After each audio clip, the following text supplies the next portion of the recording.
Hi everybody, welcome back. Oh my god, it's been so long.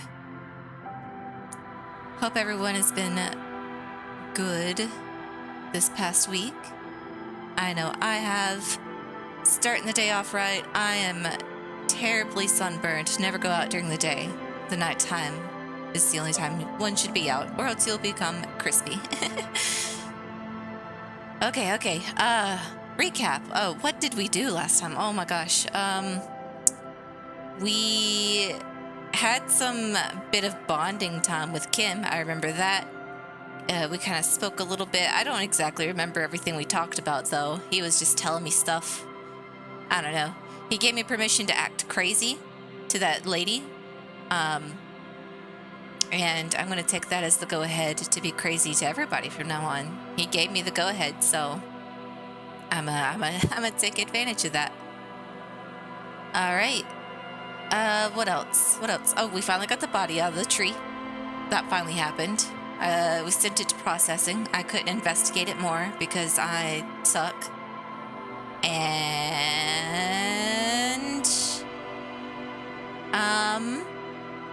Lena's still not on my team. I need to somehow recruit her. All right, Revachol. I hope you've missed me, because I'm back, and I'm ready to solve a murder.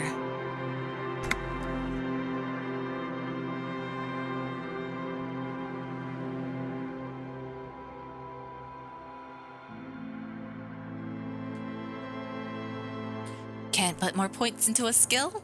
I didn't get to read what that said.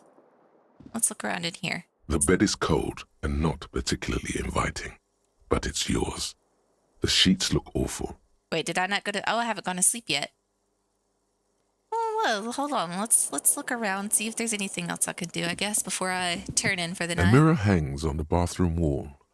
In it, your face, adorned with the expression. Yep, all my options blocked. I'm gonna be stuck smiling. But hey, smiles are nice. I kind of want to shave, but...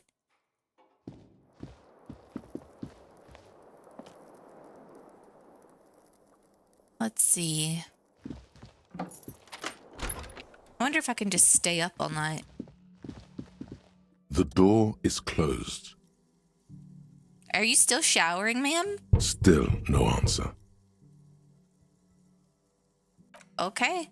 I'm gonna believe that you're still showering somehow. Okay, armored gloves. Yes. I've already found that. That's good. Joyce's info on the lynching. That was the lady that I talked to last time, I think. A reality lowdown with Joyce. Track down my gun. Maybe someone else knows something. Oh boy. Let's see. These are all the things that I could try again, I think. I don't think I really have anything else to do today that I can do anyway, so I guess we'll go to bed. Let's not forget to close my door. All right, time to go to sleep. The bed is cold. That's okay, we'll warm it up. The sheets feel at once coarse and clammy against your skin. The bed sags beneath your weight as you stretch out and finally close your eyes. Why must everything be described with such detail? That made those sheets sound so uncomfortable. Why do you have to be so uncomfortable sounding? Why can't anything be nice in this game? And then sleep doesn't come. Of course. Typical.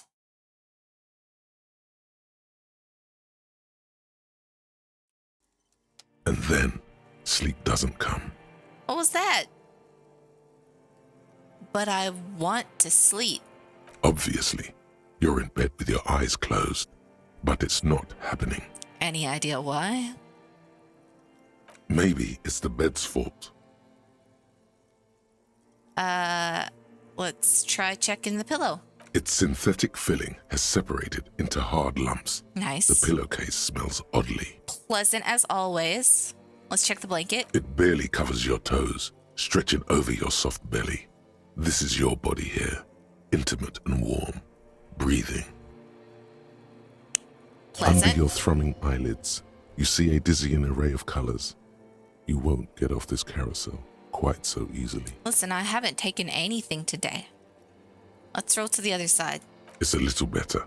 Colors, scenes, and half-formed phrases still litter your mind. Part of you is still trying to solve the case, isn't it? Oh, I know what that's like. Who killed him? Who did it?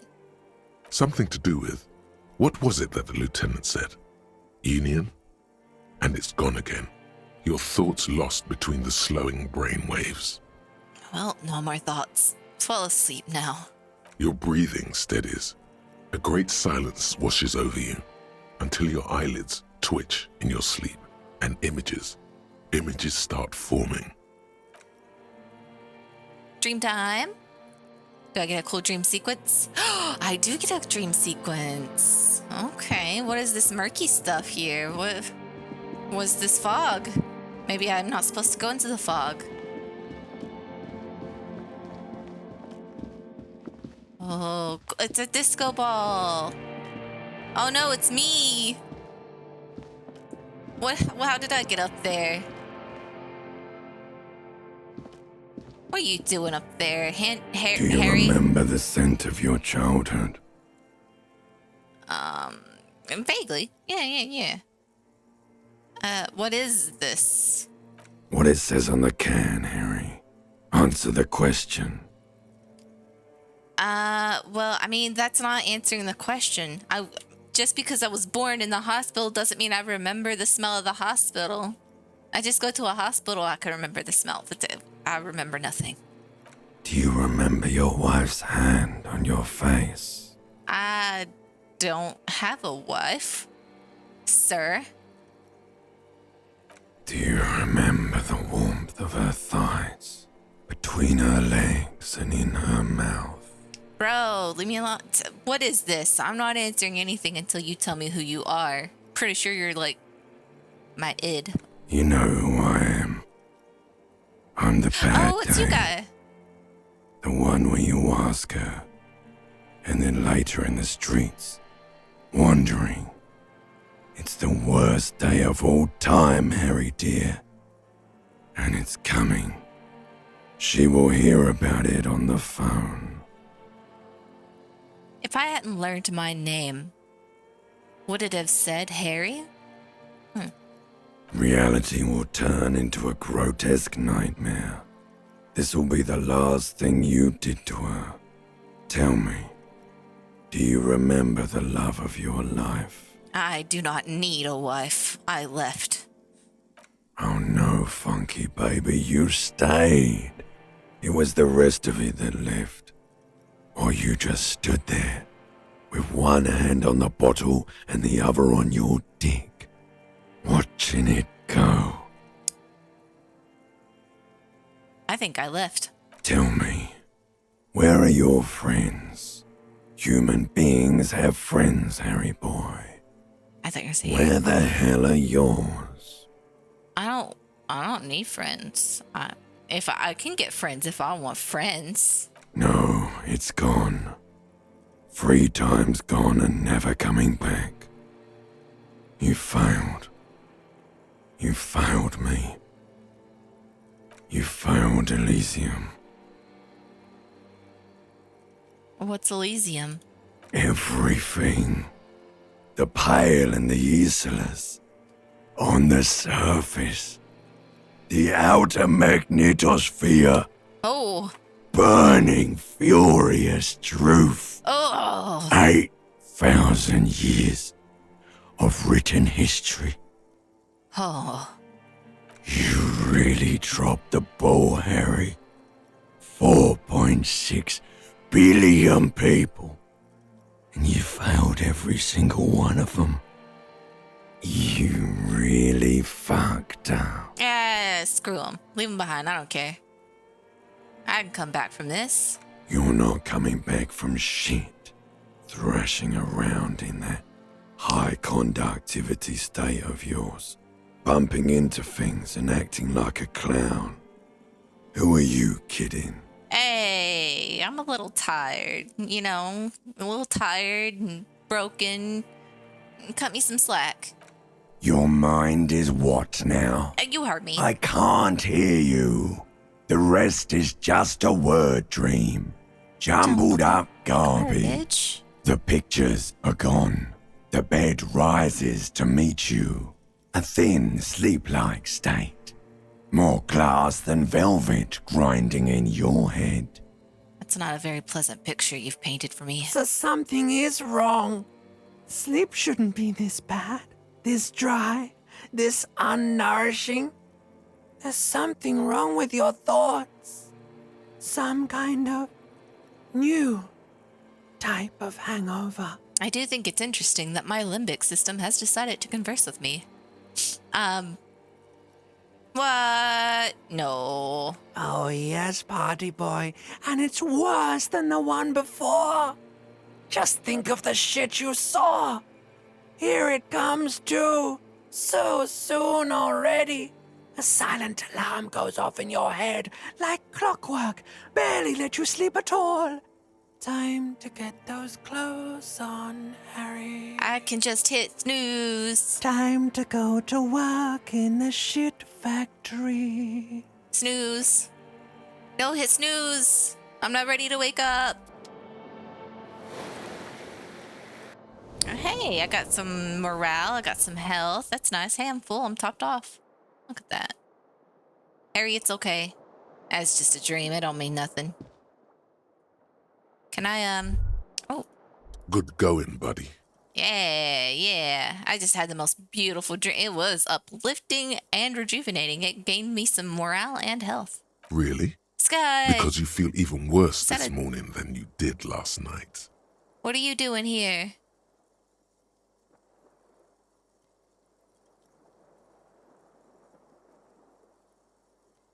Hello? What the hell is going on with me? I ask that every day. You mean, why are you so tired?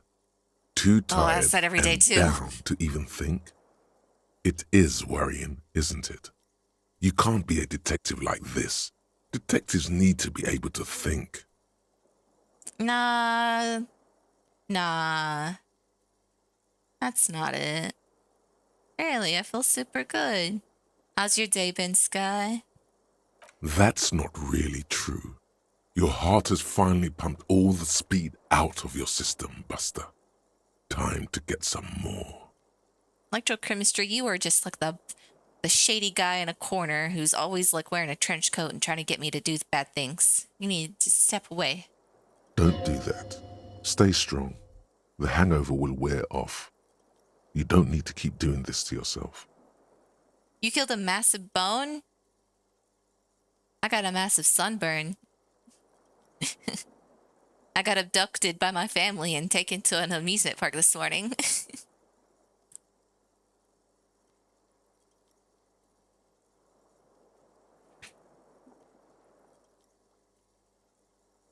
Let's see.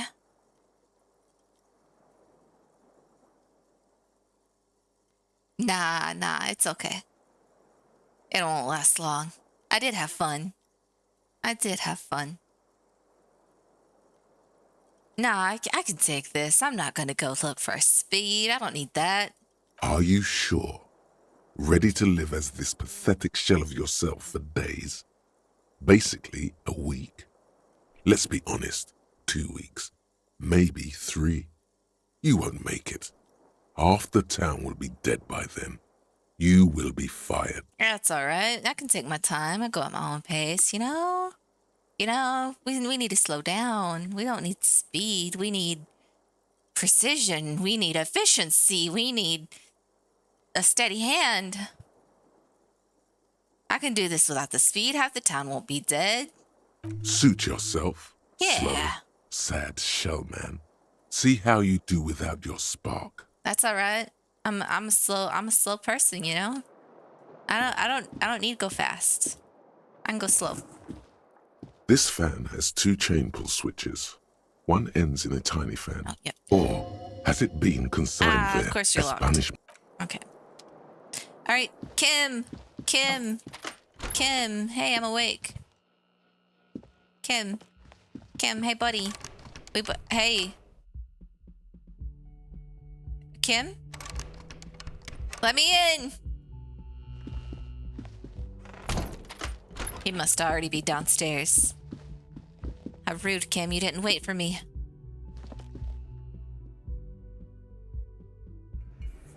Oh, what? Hold on. This is new.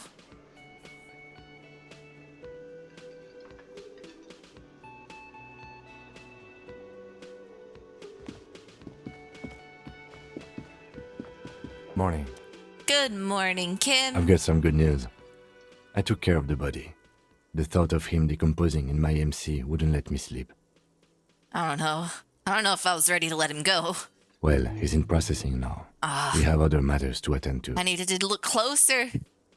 He kind of wishes you'd acknowledged his contribution. Oh. But you've missed your opportunity now. You could have told me that earlier, Empathy. The Union muscle finally turned up, and they look rowdy. We need to talk to them. And were these the men that Gart told us about yesterday? I completely forgot. Sorry, I had a rough night's sleep. It's them by the looks of it. Loud and nasty, just like the manager said. Kim, you want to talk about it? One loose thread less to worry about, and one big problem to replace it. That's how it goes? What do you mean by rowdy? I mean ungovernable. Martinez isn't exactly enthusiastic about the RCM being here. They prefer to be policed by the Union. These men here. Men who drink beer for breakfast?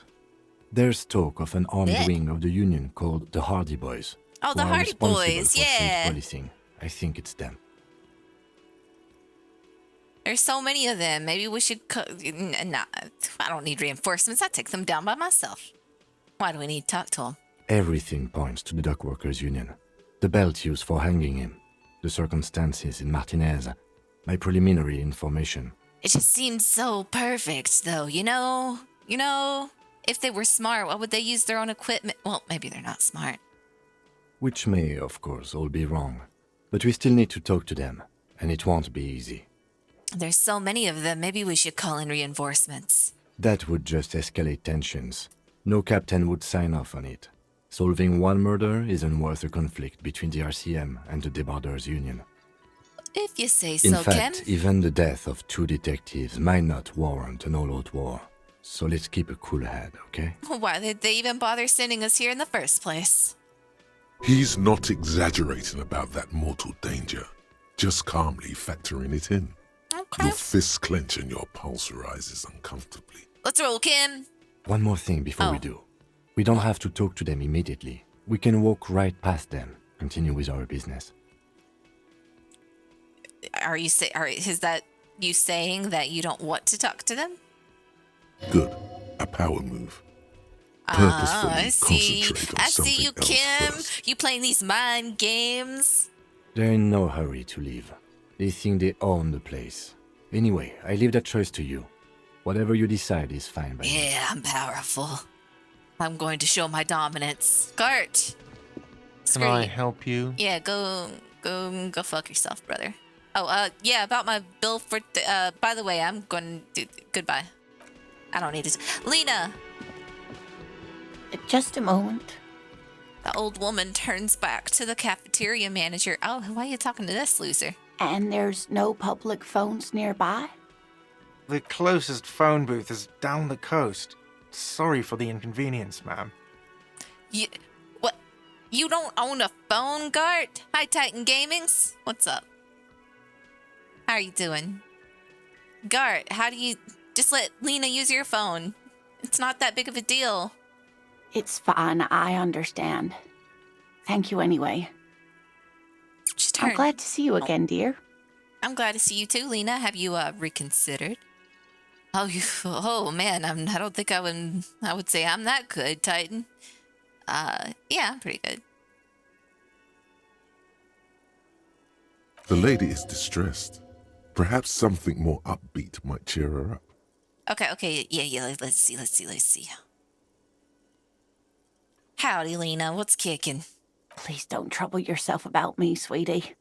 I was just hoping to make a call, but the Whirling's phone line isn't working. Well, isn't that convenient, Gart?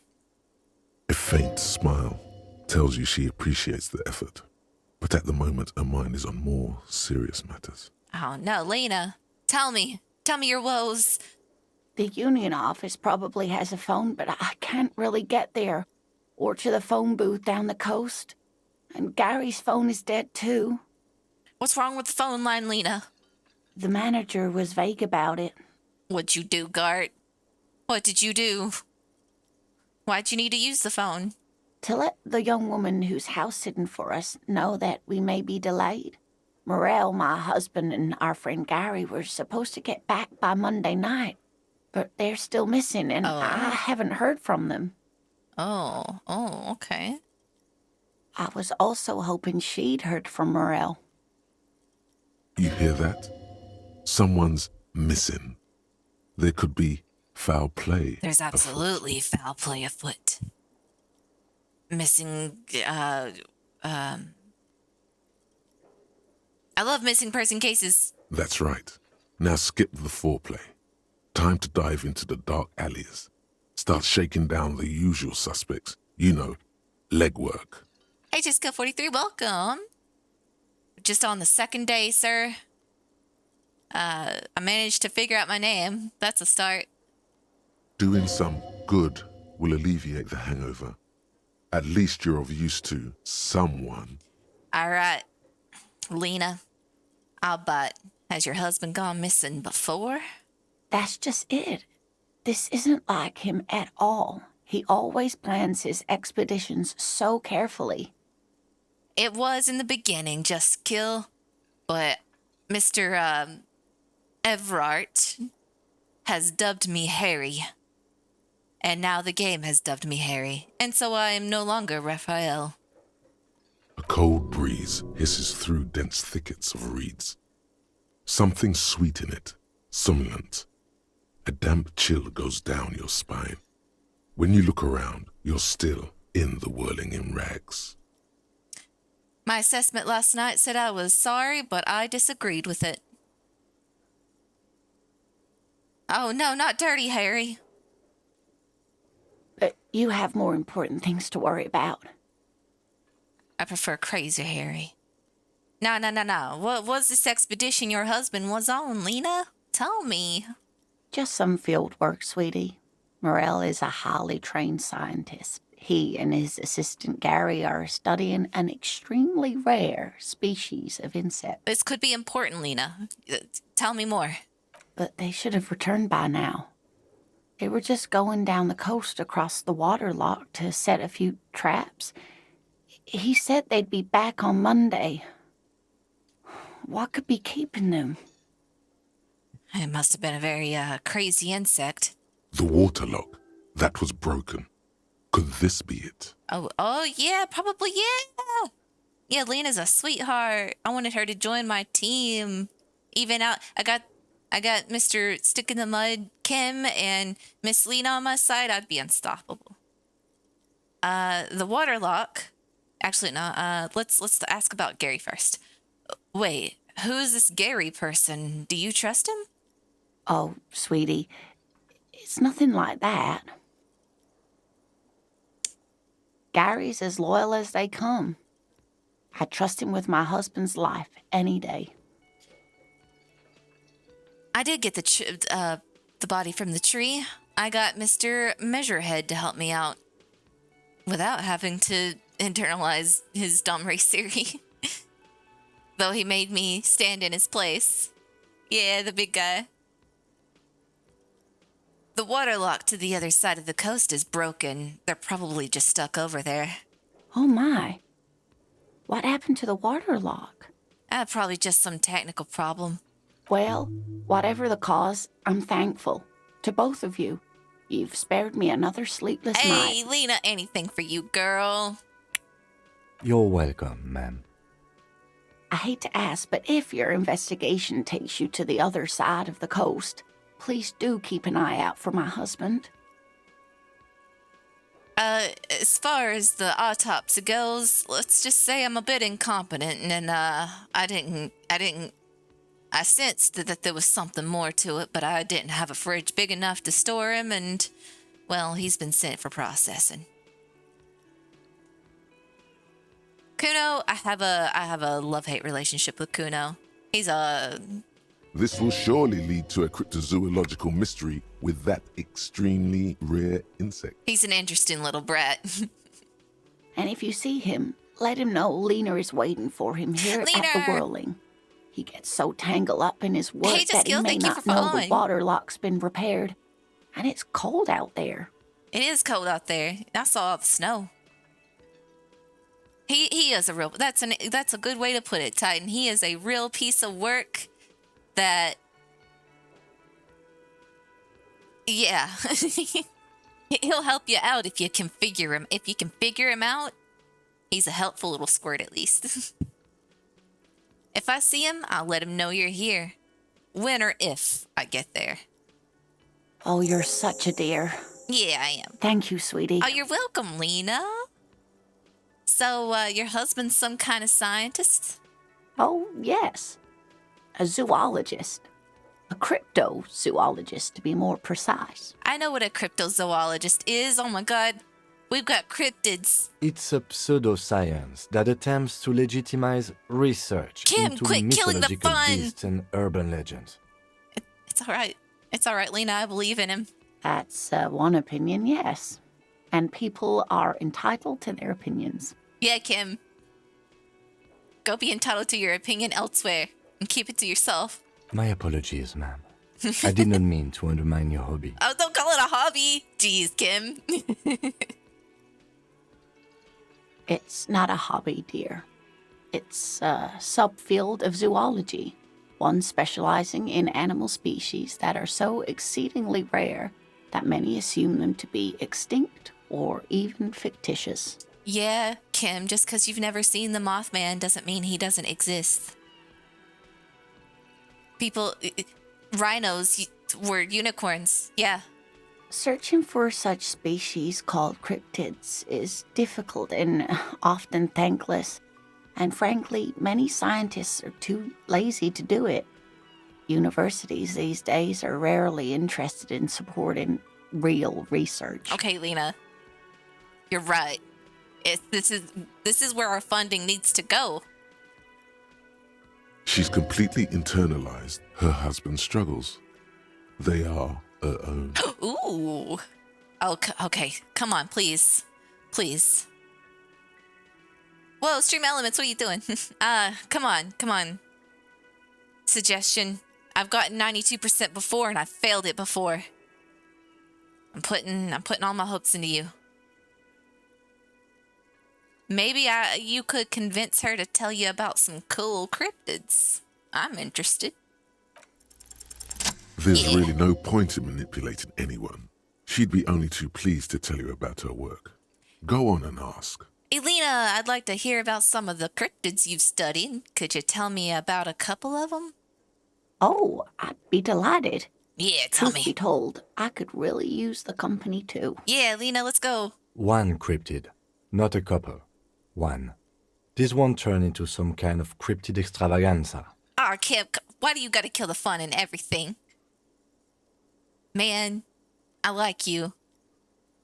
We bonded last night. Don't ruin it. Okay, Kim. We'll keep it to one. Although I do like the sound of an extravaganza.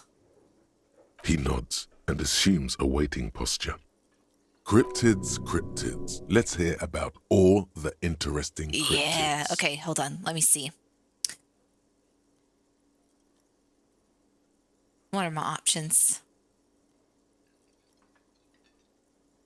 Okay. What is the most dangerous cryptid? The gnome of Jeroma. Oh, she pauses for effect. The gnome of Jeroma. That sounds terrifying. Oh, yes. None of its victims survived. Grieving relatives never even found their bodies because the gnome's venom dissolved organic tissue. By Carrie Case, you mean from Death Note? You know, you're right. He doesn't think outside the box. He would never guess that, Shinigami Anyway, it dissolves organic tissue. What does it look like? It was reportedly a small creature with webbed fingers and a protruding forehead and a gangly little thing. Quite scary to look at. Sounds like a kappa. Does it live in the water? A couple of campers found it when it was already dying. They heard an odd wailing in the woods and followed the sound. They were scared and wrapped it in tarpaulin to suffocate it. I've never seen it fully spelled out before. Just call it tarp, Lena. It's okay. It still took the gnome of Jeroma an entire day to die. Oh. If the body of the creature was found, why aren't there detailed illustrations of it in science textbooks, confirming the existence of this very little species? Well, Kim, maybe nobody knew how to draw. Alas, the first scientist who got his hands on the creature's corpse put it in a jar of formaldehyde, thinking that would detoxify the gnome's venom. Or preserve it. Instead, all the venom leaked out of the creature's teeth and into the surrounding liquid, dissolving the creature itself. A poetic end, perhaps, but a real loss for science. Imagine if a xenomorph got killed by its own blood. Oh, hey, maybe we can turn this into a cryptid extravaganza. Screw you, Kim. What's the biggest cryptid? Hey, you promised you'd only ask about one cryptid. Oh, but Kim, don't you want to hear about another cryptid too? The lieutenant pauses thoughtfully. Yeah, come on. Something in him breaks. Oh, come on. Ah, fuck it. Let's have more cryptids. Yes, Kim, high five. Well, the biggest cryptid is, of course, the horrible giant of Kokonur. Kokonur. The giant lives in the most arid parts of the vast Kokonur Desert in South Samara, casting a strange light across the barren wastes. Oh, what do you mean, strange light? Mirage or psychogenous luminance. Oh, what's that mean? What's psychogenous? And just how big is it? No one knows for sure. It is like an awful mountain appearing from below the horizon and expanding to cover almost a third of your field of vision. Is it dangerous?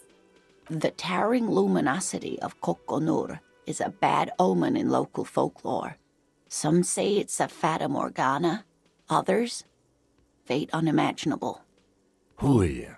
No animal can be that large.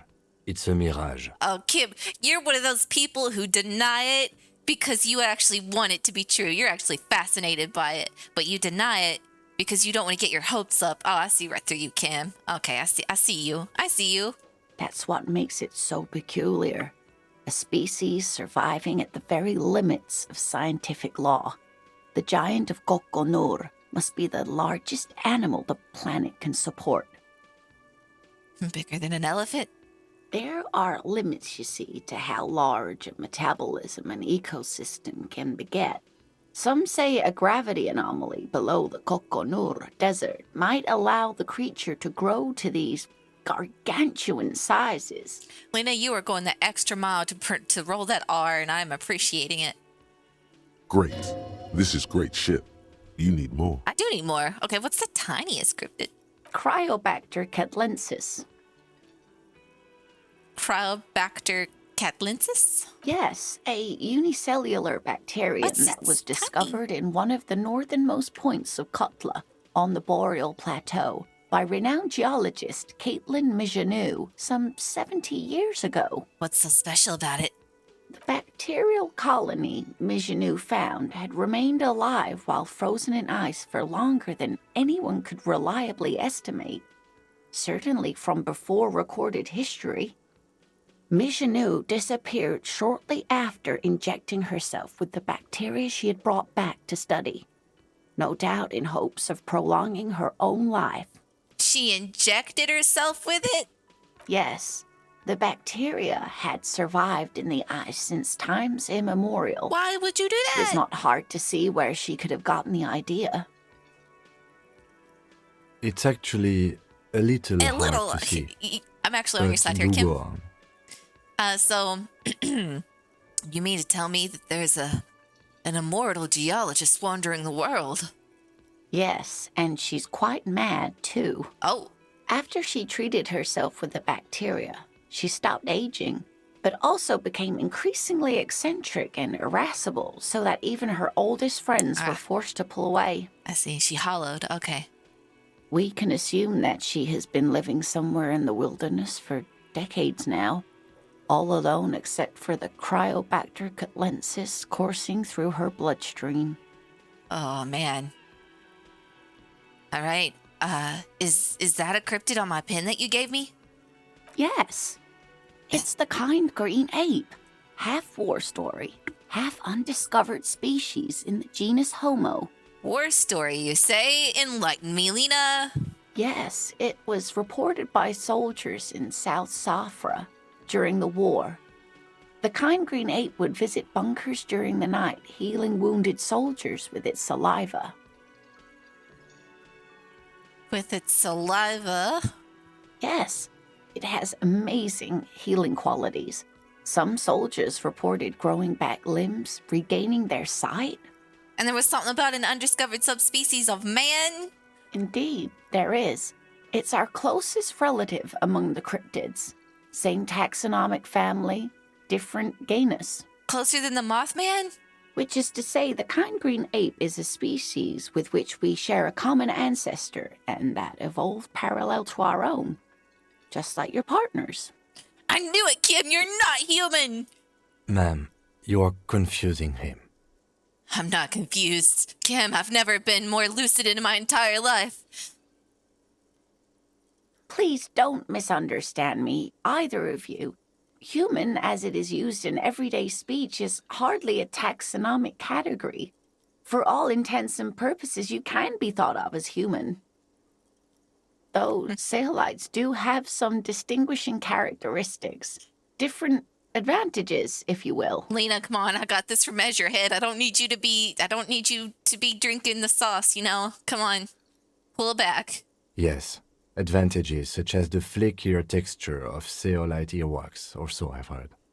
Nothing inspires pride in one species quite like speculative evolutionary biology. Perhaps we've had enough of that for today. Yeah, maybe. Okay.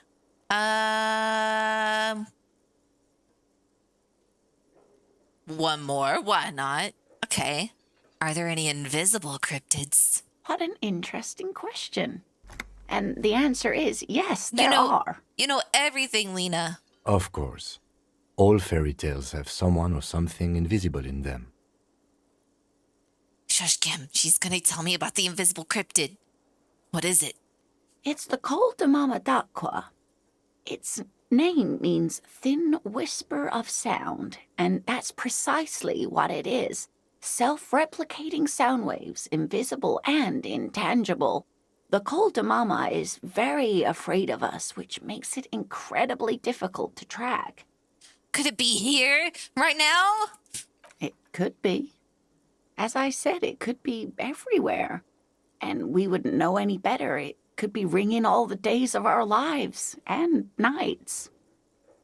Maybe it's predatory. Ooh, what if it's predatory? It's not. Don't worry. If it were predatory, we would have found it by the damage it inflicts. That's disappointing, Lena. I wouldn't be so sure. What if the damage is also invisible? That's a good question. Why is the Mama Duckwa so afraid of us, Lena? That is a sad story. A group of university students assisting with the field work in their enthusiasm for the project, and no doubt because they were preoccupied with impressing their professors, nearly drove it to extinction. Extinction? They tried to communicate with it and had no other means but sound. So they started sending out sound waves at frequencies they thought might match the Mamadaqwas. And what happens when a sound wave meets another sound wave of the same frequency, dear? They harmonize? Cancel each other out? This lady really should be a teacher. She's really good at the explaining things thing. They cancel each other out. Exactly. Yes, I And knew these it. tests were performed so recklessly that when they happened upon the right frequency, well, they wiped out most of the population. Ooh, it's like Sky said, exploded their brains. Great regret washes over her. A wending cloth. After that, the corpuscle appears to have migrated elsewhere. There have been recordings of anomalies similar to those spotted in AI, but they've been few and far between. It's impossible to confirm the presence of any stable Coltamama population anywhere. Of course. A common thread in these. Disappearance and unfalsifiability. I like the story, though, ma'am. Yeah, it's fun, Kim. Yeah, come on, you know how to loosen up and have fun, buddy. I'm glad you did, dear. So, okay. What about what? Man, I just can't get enough of these cryptids, Lena. I'm glad you like them, but I'm not really one to tell you about all of them. You should ask my husband if you get the chance. He's the real expert. Okay, tell me more about your husband. What's he look like? His character, your relationship? Would he be opposed to you joining a detective group to solve a murder? Oh dear, I'm not sure where to begin. Okay, let's start with what does he look like? Well, his expression is slightly grumpy, but his eyes are always bright and curious, like a small boy's. And his palms are quite coarse from all the field work, but he's quite gentle. You have a very poetic way of describing your husband, Lena. It's always a challenge to describe the person you know best in the world. Let's try again. If I were to meet him on the street, what would I look for? Oh, well, he's a bit shorter than you, but with a larger frame, and he has longish white hair, usually a bit uncombed. You might say wild, even. Lena, I'm not sure why me phrasing the question that way made it easier for you to understand how to describe your husband, but I'll take it. Oh no! Hold on. I've got a bot to assassinate.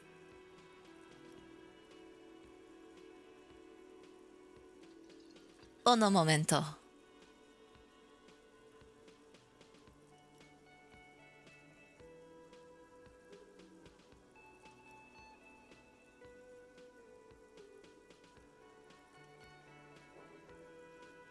I'm almost there. Load for me. Manager. I should have just kept this up.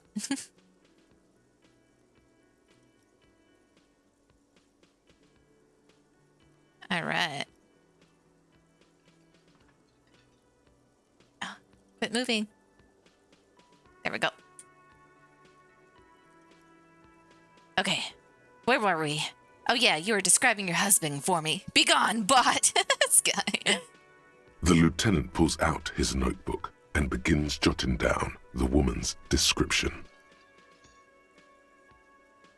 One other thing, he'll likely have all kinds of field gear on him, even if he's not out in the reeds, just in case.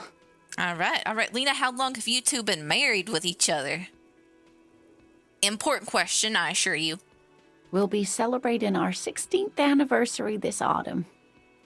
Not the most numerically satisfying anniversary, but I like the less obvious milestones even more somehow. Only 16? How'd the two of you meet? Via dating agency, I'm ashamed to say. A dating agency? I was looking to get back into the scene after recovering from my accident.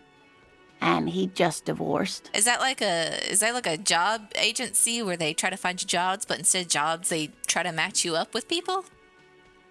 Like a hookup? Well, I mean, not quite like a dating site, but yeah.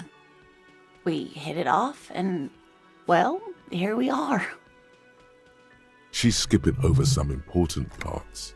Perhaps you'll find out more I'll later. find out the juicy bits. Okay, I think I'll have all the information I need. Let's get going. I hope I've been useful. All right. Let's tell me about this rare insect your husband's looking for. Oh, sweetie, it's fascinating. But I shouldn't bore you with entomological minutiae. You coming up with all these big words, girl. The lieutenant gives you a sideways glance. Oh, you want to hear too? Okay. No, I want to hear about the insect. Well, it's a phasmid, technically, but Phasmophobia. Oh, yeah. Here comes the interesting... It's a ghost bug. where other phasmids imitate sticks or leaves, this one's a living reed. It disguises itself among the reeds here on the Insulindian coast. Hence its name, the Insulindian phasmid. Perhaps you'll end up co-discovering the phasmid with us, officers. Ooh. Can I name it? There's a touch of awe in the way she enunciated the creature's name. I knew it. We're gonna be chasing made-up insects with cryptozoologists. Yeah, we are, Kim. You know me, pal. It's not made up, officer. I can assure you. There's a hint of defensiveness to her retort, but also confidence. She seems to sit up a little straighter in her chair. It's simply elusive, so much so that most establishment zoologists doubt it exists at all. And, what makes you think it's around here, Lena? Well, some teenagers making out in the reeds saw one. They didn't know what it was, of course, but there was a brief article in a local newspaper about their encounter with a ghost insect that looks like the It is a reeds. ghost. Oh my God, it Gary is a sent us the ghost. clipping. I called it. I called it. It's a ghost. So a newspaper clipping is all the evidence you have. Of course, most phasmid sightings turn out to be false alarms, but their description matched the Insulindian phasmid perfectly, and they didn't even know what they were looking at. Okay, does your husband got a camera? Does he got salt? Does he got a cross? He needs all these things. Especially, is it dangerous? He's definitely going to need a cross. Not at all. Why else would it hide itself so carefully? Well, you never know. I mean, maybe it just doesn't like being messed with, but just because it, doesn't like being messed with, if you poke at it, doesn't mean it couldn't hurt you. Is it valuable? Oh, I doubt it. No one gets into cryptozoology for the money, sweetie. Does it have cool powers? Yes, it can blend in almost perfectly among the reeds. Well, every ghost It's can how do it's that. stayed hidden all these years, centuries even. Okay, so what's so special about this stick bug? Oh dear, I'm afraid I'm not explaining this very well. I don't know. I thought you explained it pretty well. It is very special. The woman's face flushes with embarrassment. Morel can explain it all much better. I wish you could hear him describe it. Then you'd understand, I'm sure. Well, all right. That's all, ma'am. For now. Okay, that was illuminating, Kim. We've learned about cryptids. Okay, let's talk to this guy in here for a bit. What you got? What you cooking? The tomatoes are so thinly sliced you can see through them. A thin man is smoking below an exhaust hood, occasionally sipping from his mug. I don't think you should be This smoking in the must kitchen, be sir. the Whirling's cook. I thought I already talked to you. As you step in, he nods toward the table and says something in a completely foreign language. The only words you can make out are Garancy and Quebec. Oh, yeah, I did talk to you. You said this before. It must be his name. It's not his name. Garancy. Garancy Quebec. Logic, you failed me Sounds before. representative. No, that's not his name. I don't believe you. I never believe my logic. Let's ignore him. One day, Blue Door, I shall open you and reveal thy secrets. Oh, that's Kim. Gardner, ma'am. Let me handle this. What are you handling? You seem a little different today. Less hospitable. Excuse me? You are far from home, Lieutenant. This isn't a district known for its love of self-proclaimed militiamen. You're not a gardener! Not a muscle moves in her face, but her eyes trace yours. I didn't mean to click stern that. And perceptive. I didn't mean to click that. You are looking for Titus Hardie, who you think has information on a murder the RCM is investigating. You want to interview him. That's Titus. Talk to him, but know this. I'll be keeping an eye on you. No strong arming, nothing official. You're that. The District of Martinez does not recognize your authority to make arrests. You're that lawyer. It doesn't matter if you recognize our authority. We will make an arrest if we have to. She says nothing. Her glare speaks for her. You're sure Easilio mentioned something about a lawyer, Elizabeth someone, but you're too dumb to remember what it was. Deus, hi. Hey, welcome. How you doing today? How are you? Yeah, she was so nice yesterday. She let me use her gloves. I moved the body for her because she said it was making her sick. And then today she's being a total grouch to me. How could she? What if I went to talk to you and not Titus? No, Angus. No, I don't think I've even met Angus yet. Have I? I don't know. I'm good too, Deus. I had a pretty good break over the week, pretty much. So I'm good. I'm good. What if I wanted to talk to you and not Titus? What you want is of no significance, officer. Don't test your authority. Why are you doing In this to me? Martinez, you are no one. Why are you so mean to me? You were so nice yesterday. I saw what you were thinking. You want to say, what are you going to do to me? Don't. Just because it's in your head doesn't mean you have to say it. I wasn't thinking that. You will not lose out on anything good by not saying it. Okay, I won't say it then. What's your role in all this, ma'am? Obviously, I'm a lawyer, Obviously, a legal counselor for the Dock Workers Union. a duplicitous cutthroat. I would should urge have you to known. consider what you say to my clients. And why are you so aggressive to me? Aggressive? You make your living enforcing violence. These people are just dock workers. I have not been violent once since I've been here. Ignore the broken bird. So you were spying on us, and now you represent murder suspects. Just dock workers. Just dock workers. Listen, you moral intern lackeys. You're a mob, enforcing the unlawful privatization of Revachol. 20 fat men in the Occident are stealing it all, and you're their bodyguards. Bet Everett's one of them, and you're working for him. Fuck yeah. Oh, hello, Titus. I wasn't expecting such a deep voice from you, sir. The tall, broad-shouldered man takes a sip of his beer. You were listening in. So ask what you came to ask, or get back to your commanders. Well, hold on. There's a lot of text to read. Let me see which one I want. I don't know if it'll let me just go down the line. The world needs a financial buffer zone. No need to get emotional. No one is emotional here. Do your job. Ask your questions, then leave. Hey. Wait, okay. Well, I'll talk to Titus then, after I do my para move and ignore him.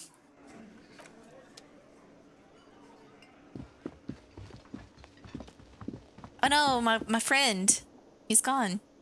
How about you? You got anything new to say? It's all about money, you know. It sure is all about money. Well, let's look at this thing.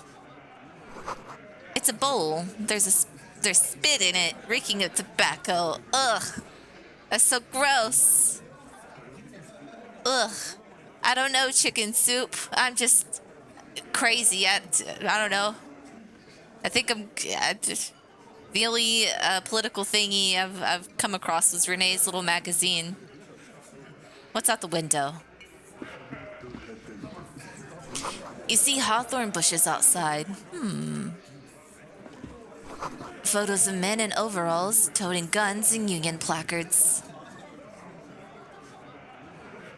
All right, Titus. This is where you say your bit. You sound like you could be a pirate.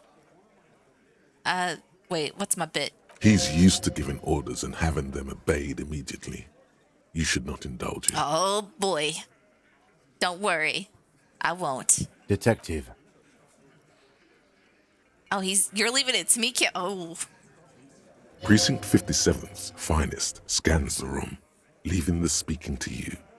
He trusts you, maybe against his better judgment. Why? But he does. Why do you trust me? I've been nothing but a failure and an imbecile this entire playthrough. Okay. All right, let's do this. Hold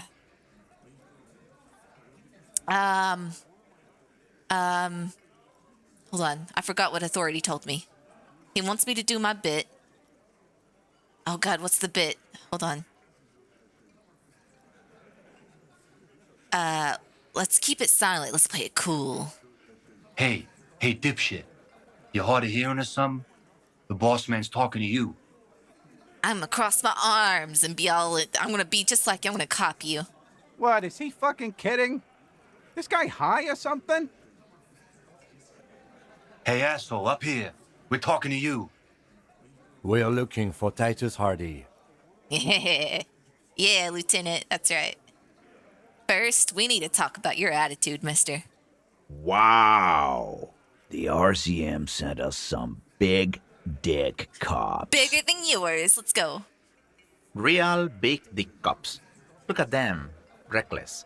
Swinging in the wind. Smacking everybody in the face. Yeah, look at the big dick on that cop. Man, you guys are Can't obsessed. tell a dick that big what to do. You love it. Must be something in the water in Jamrock. Yeah, gave him real nice big dicks. Well, I mean, you guys want a picture? Yeah. Anyways. Titus, you don't seem like you're really into it. You might want to start asking your questions now. Okay, Elizabeth. It's not going to get better than this. Okay. I don't like you anymore. These guys are so macho, they're ready to confess to first-degree murder. Ask if it was them. So the hangman in the backyard. Did you do it? So, you're not just here to swing your big dick. You're here for the pretty boy. A real looker, that one. Stinks like shit, too. You guys have strange tastes. They love him, boss. Spend all day digging around in there. Can't get enough of that pretty boy smell. You guys have strange tastes. Funny.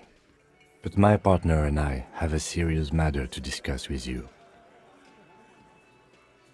I've spoken to the dead man in a bizarre occult fashion or vision. That is fucking bizarre. Yeah. A magic man.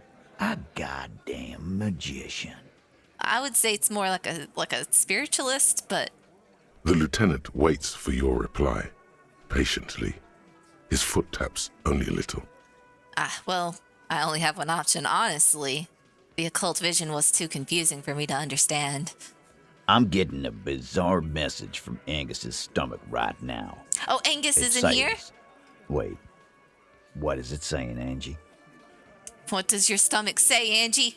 Says they ain't got shit, boss. We had something else, beside the occult vision.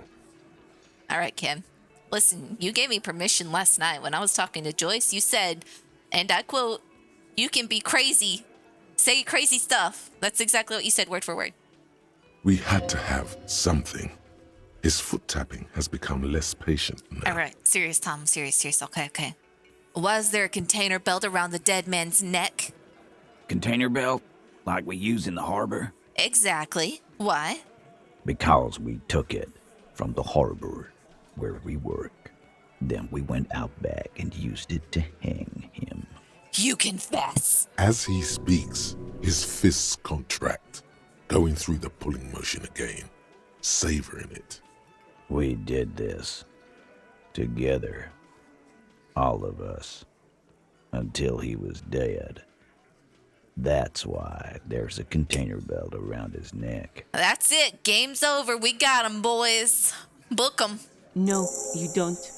Elizabeth. What you have is 7 honest men who thought it forthcoming to tell you what happened, so that you don't waste any more of your time. What? Elizabeth? What? They're playing to their considerable strength in numbers. Don't talk about arresting them. You'll only bring attention to your inability to do so. Oh, fine. Okay. Well then, can you tell me when that happened? When did this occur? You don't have to answer any of his questions. Now, Elizabeth, you need to you need to go back to the garden. I know, Lizzie. Relax. We killed him last Sunday night. Seemed like a good way to end the week. Kim, I'm sorry, I don't remember the actual timeline. And how long had you known the victim? Known him? We don't associate with scum like that, asshole. So you did know him? Yeah! Who do you think we are? I mean, you guys called, you know. Quiet. He came around about 3 weeks ago when that Pines cow first sailed into town. Happy?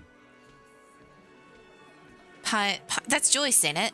Yeah, that's By Joyce. the Pines cow, you mean Joyce Messier, the representative for White Pines? The same company you're striking against?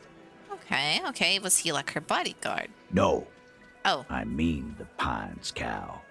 The stupid-ass cow they sent in to fuck us over. But you know what? What? Tell me. Why don't you ask her about the pretty boy? I'm sure she has interesting things to say when you ask her hard enough. I mean, I was already planning on doing that. She's gonna enlighten me to the reality in which we dwell. That's enough insinuation for today, Titus. Officer, your interview is drawing to an end. Don't waste your last questions. I only get like 2 questions? Okay, hold on. Okay. Last question.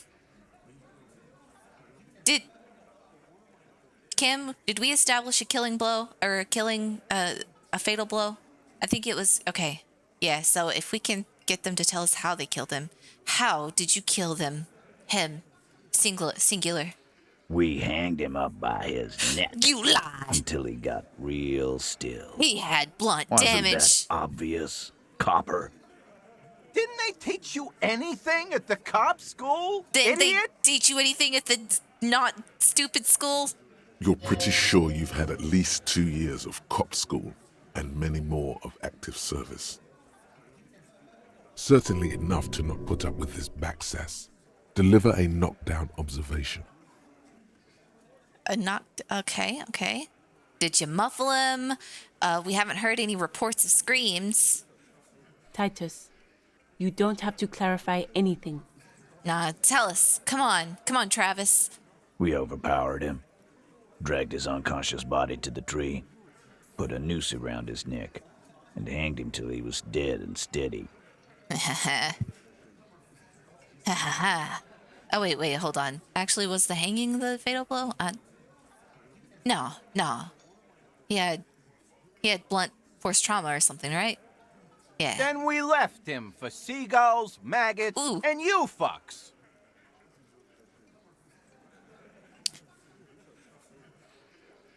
Ooh, okay.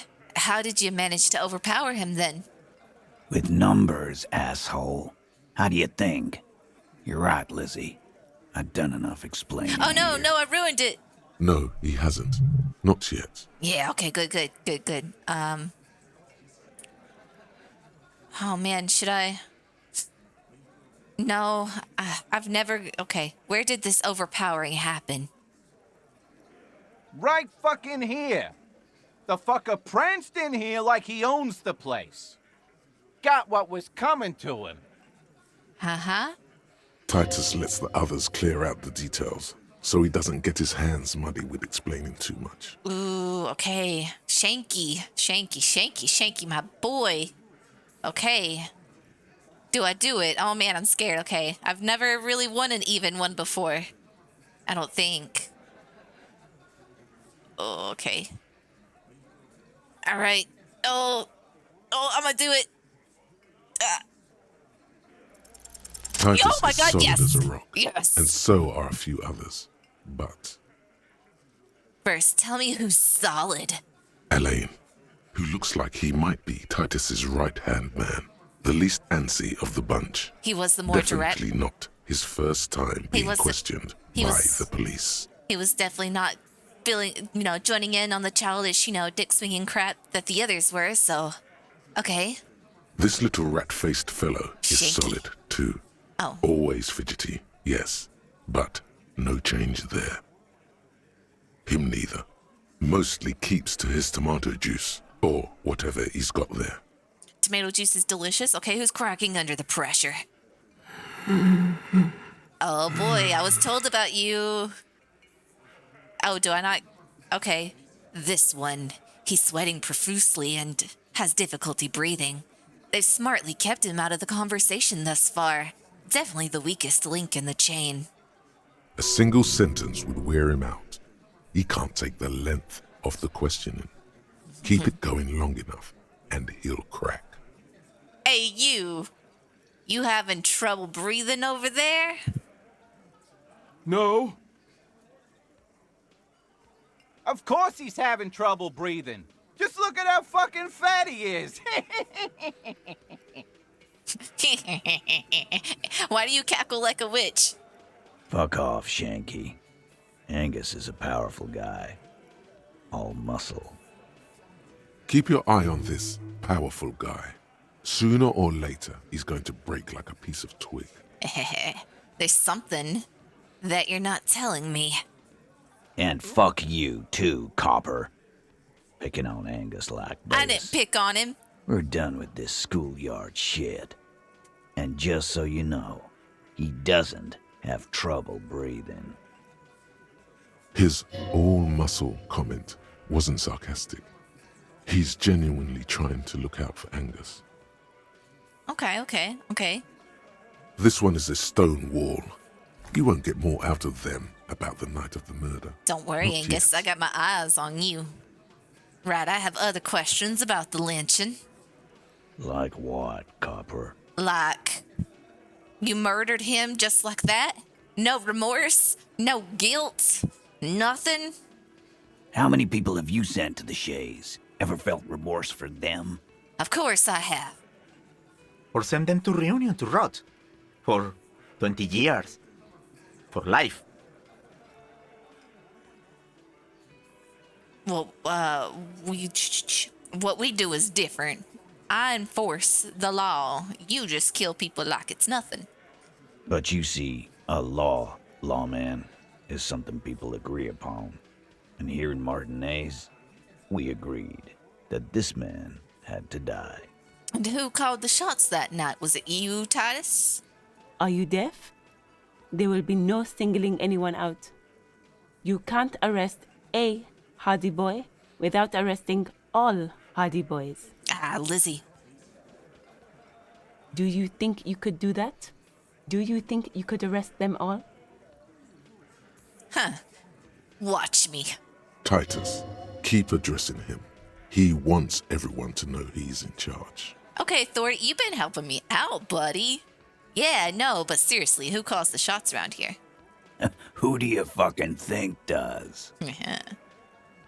You do. You give no. Actually, maybe we can. He likes to know that he likes for people to know that he's in charge. But what if we undermine him? Because Elizabeth has been directing everything here. I thought she did. It wasn't a question, dickwad. How fucking stupid are you? Oh, Glenn, you don't understand psychological manipulation here, son. This asshole is worse than... Titus runs the Hardie Boys, genius. That's why we're called the Hardie Boys. Ain't that right, fellas? I think you got your answer, Mr. Law. Ah, you start that sting, huh? Yes, there are some administrative differences. But on that night, they all acted as one man. All right, and then why did you kill him? I think this is the big question everyone's wanting to know. Why? 'Cause he was worthless mercenary scum. And he stepped out alive in my town. So he was a mercenary. That's it? And he stepped out of line. What kind of mercenary?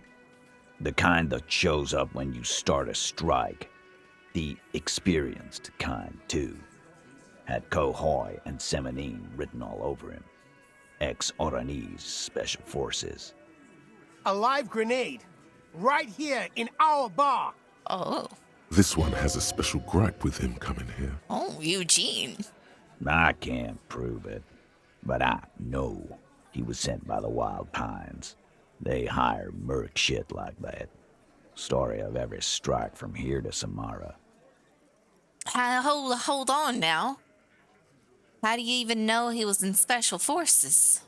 'Cause one night, he walked straight up to the mic and said, I'm RNA's goddamn Special Forces, and I'm gonna fuck you all. Sounds like something I would do. Really? Yeah, really. Had a gin and tonic up there, sang some RNA's paratrooper song, and said he's gonna fuck everyone. We couldn't believe it either, but he fucking did. Right there. Like some kind of animal. Shanky. Right, but like, what did he do wrong? Well, I mean, what did he do? Wrong? Yeah, wrong. He harassed women, raped one, Oh. harassed workers, threatened to kill some as a warning. Well, Kim, I think the case is closed. There's slight unease in him suddenly. Oh. He regrets mentioning the rape. Oh, was that supposed to be on the down low? Okay. To kill us all if we don't open the gates, if we don't let the scabs in, if we don't bend over. And that was before he started coming here. Yeah, he said it was his favorite joint now. Started coming here every night. Drinking, grabbing girls. Grabbed one of ours mid-karaoke, right there on the stage. Yeah. Oh, no. This girl's on the mic, a beautiful girl, young. Gets into the second verse of Lover Lake.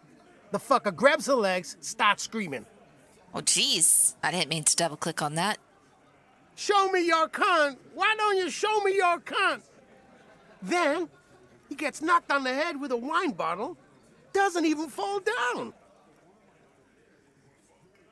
Was this the same girl who was sexually assaulted?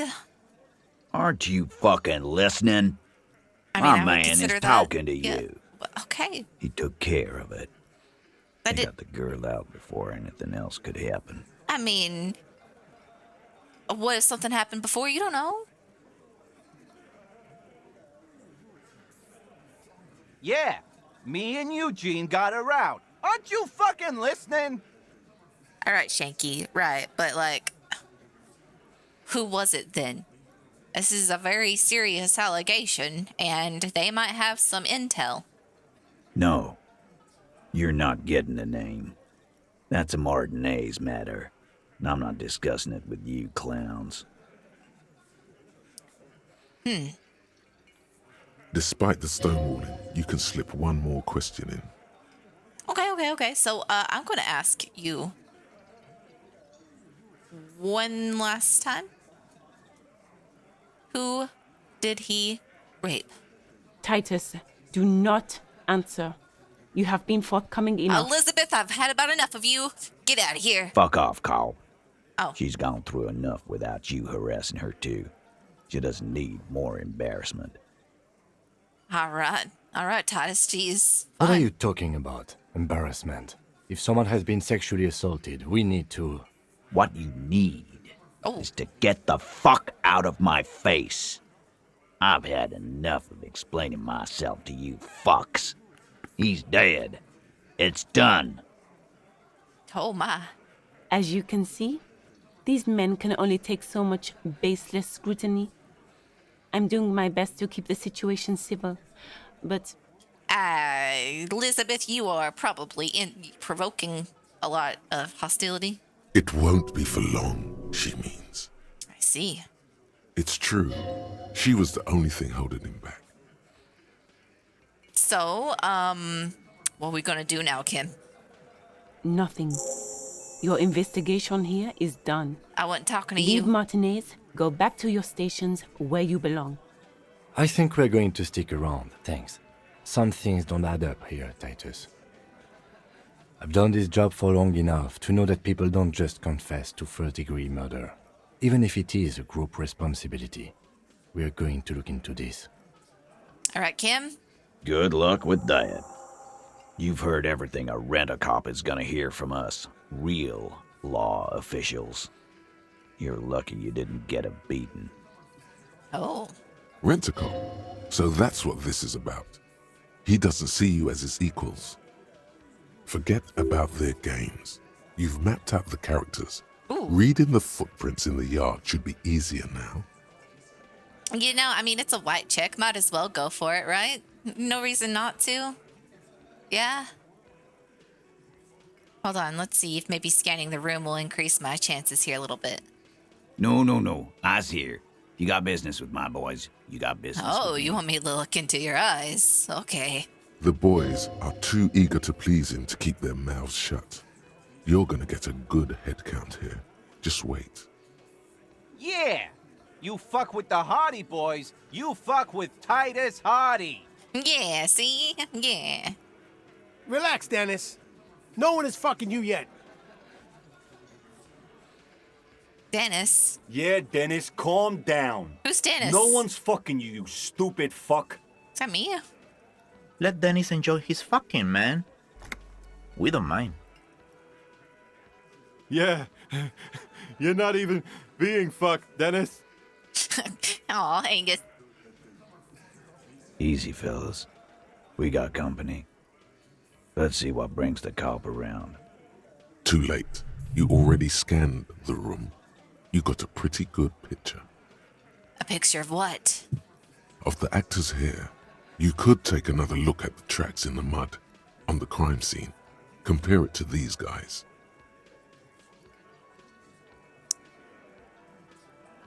Let's see. Come on, double sixes. Let's go. As you Oh look my around God. this room full Oh of my sweaty men, God. I swearing, got it. drinking, spitting out tobacco. Does this look familiar? Oh no, that's probably all the luck I've had for all the roles in this whole session. Oh geez, I'm gonna fail every single one of them after this. I'll hope it's worth it. Okay. Where have I seen this before? You believe the place was called Precinct 41. It was also filled with, almost exclusively, men. Sitting on desks, talking shit and wasting time. See, Titus, we're brothers. You know, we come from the same place. You seen Apricot? We do the old same Purdue's things. daughter, asked Lieutenant McCoy. Uh-huh, replies Torson. The ass on that one. McCoy shakes his head in appreciation. A bit strange the old man named her Apricot. But, I mean, who am I to judge? Wanna hit the kebab joint?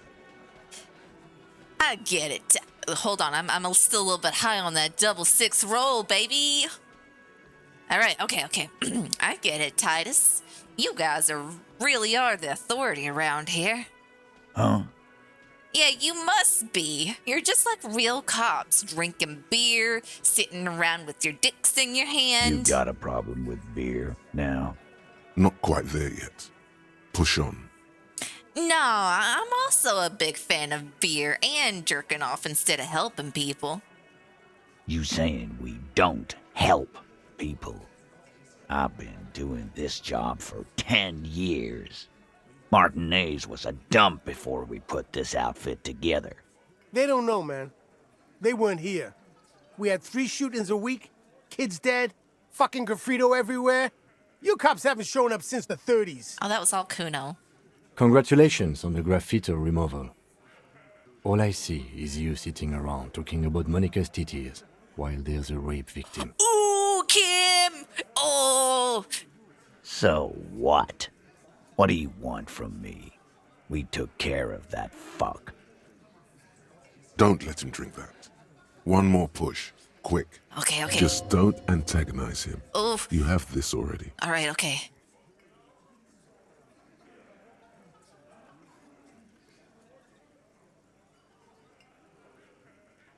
It's not about who did it, Titus.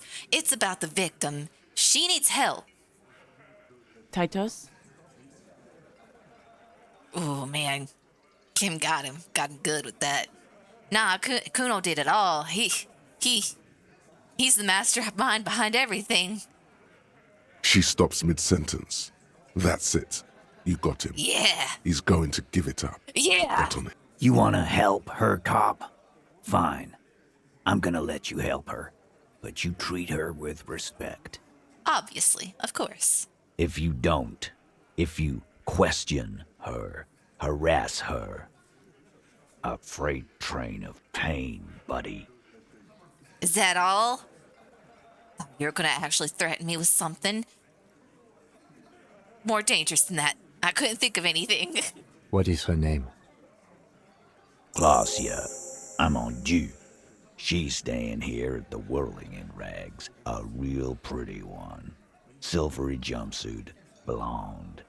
That's Amonju with an O-U. I talked to her before. She's the first person I ever interacted with. Shit. The girl. The girl upstairs?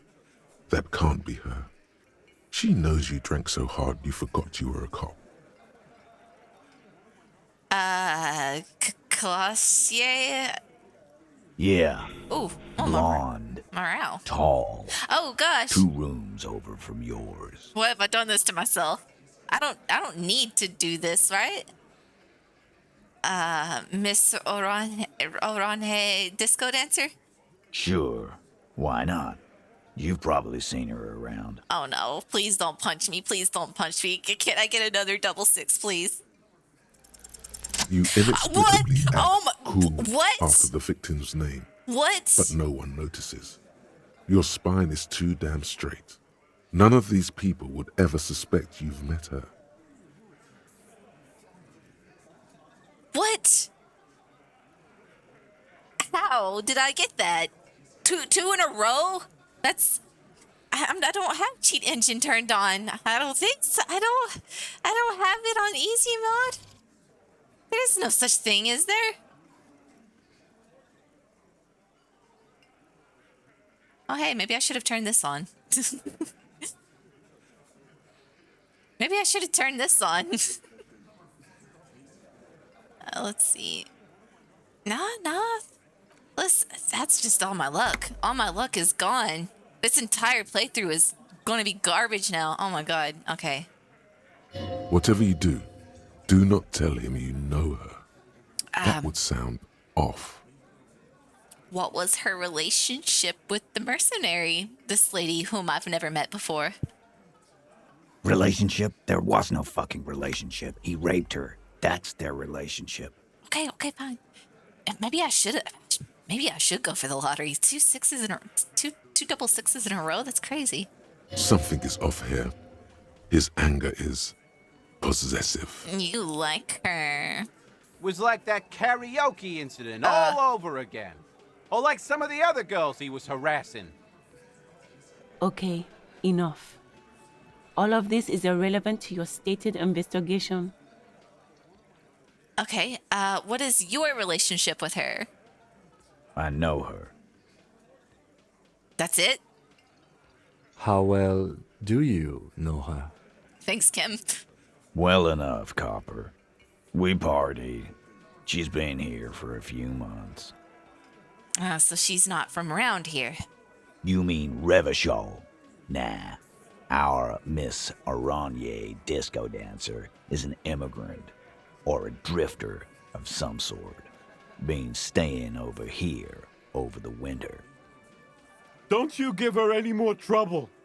She's just had some bad luck, that's all. Angus. Okay. Shut up, Angie.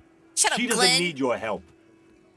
Shut up, Glenn. Get out of here. Leave Angie alone. Titus gives them both a look. They fall silent. What's with all the silences? It's like these guys don't know how to feel about this.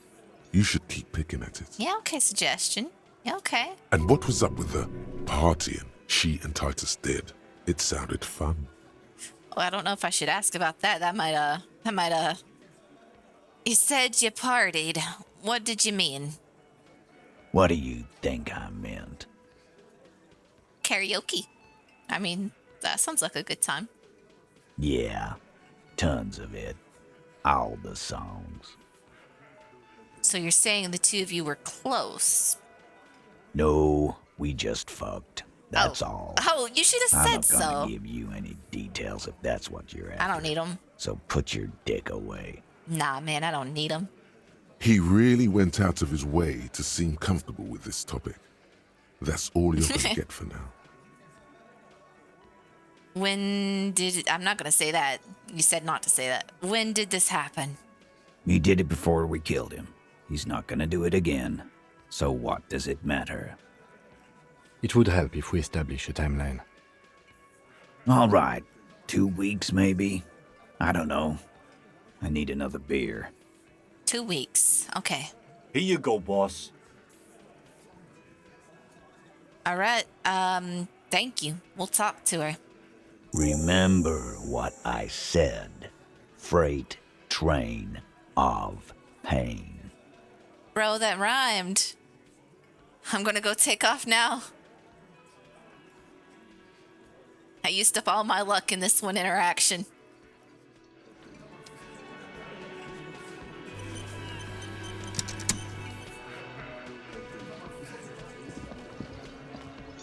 Can't believe I've gotten like 3 successes in a row, and 2 of them were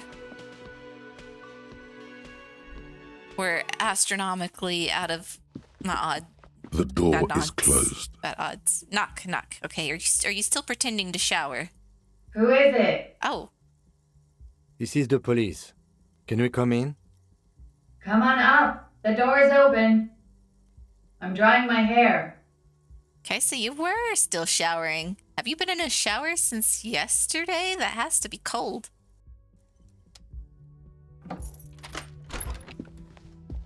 Okay, let's look around. Piles of dirty clothes. A woman's. This room has sad all over it. Reminds you of your own. Hotel bill calculations. Looks like she's had an extended stay. She say she's upstairs? What's in here?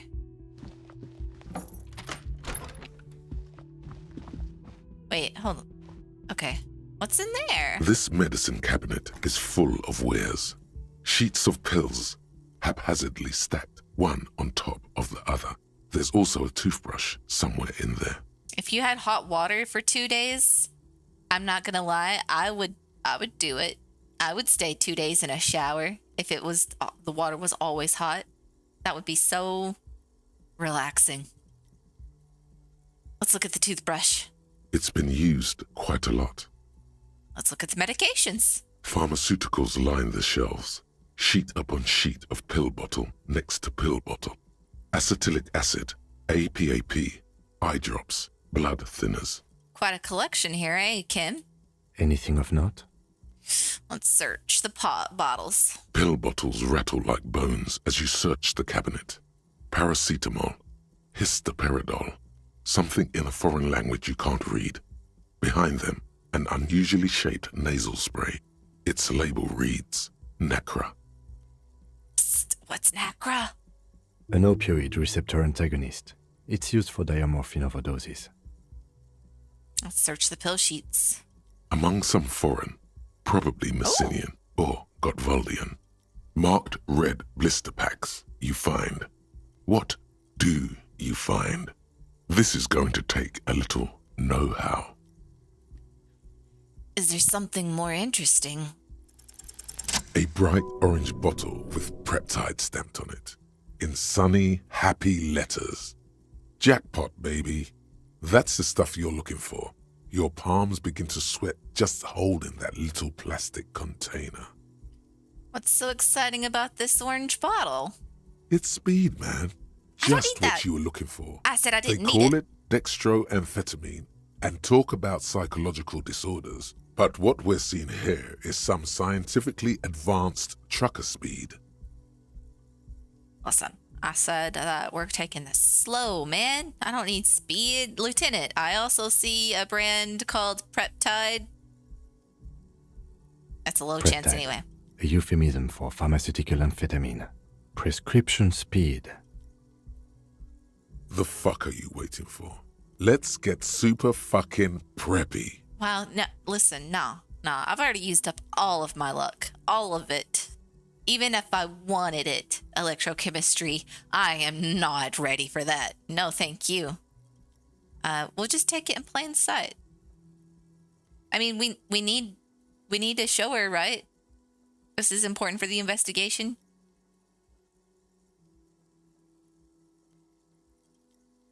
The lieutenant looks toward the door as if he didn't see you pilfer that sweet peptide. It could be important. Who cares, man? Who cares what the stiff thinks? Here comes the afterburner. Just put it in your sweaty little hand now. Let's close the cabinet. Now it could be important, Kim. Trust me. You see the yard below. The corpse is no longer there. Hey, we got the corpse. Let's look at my inventory.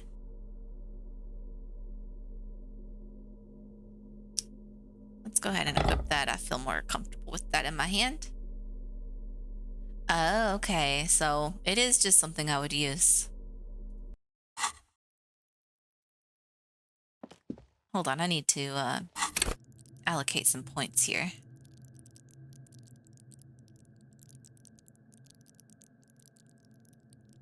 Where do I want to sit? Inland Empire, you've been nice. Just the psyche options in general. Authority's been pretty. I haven't really had to use it for any checks though.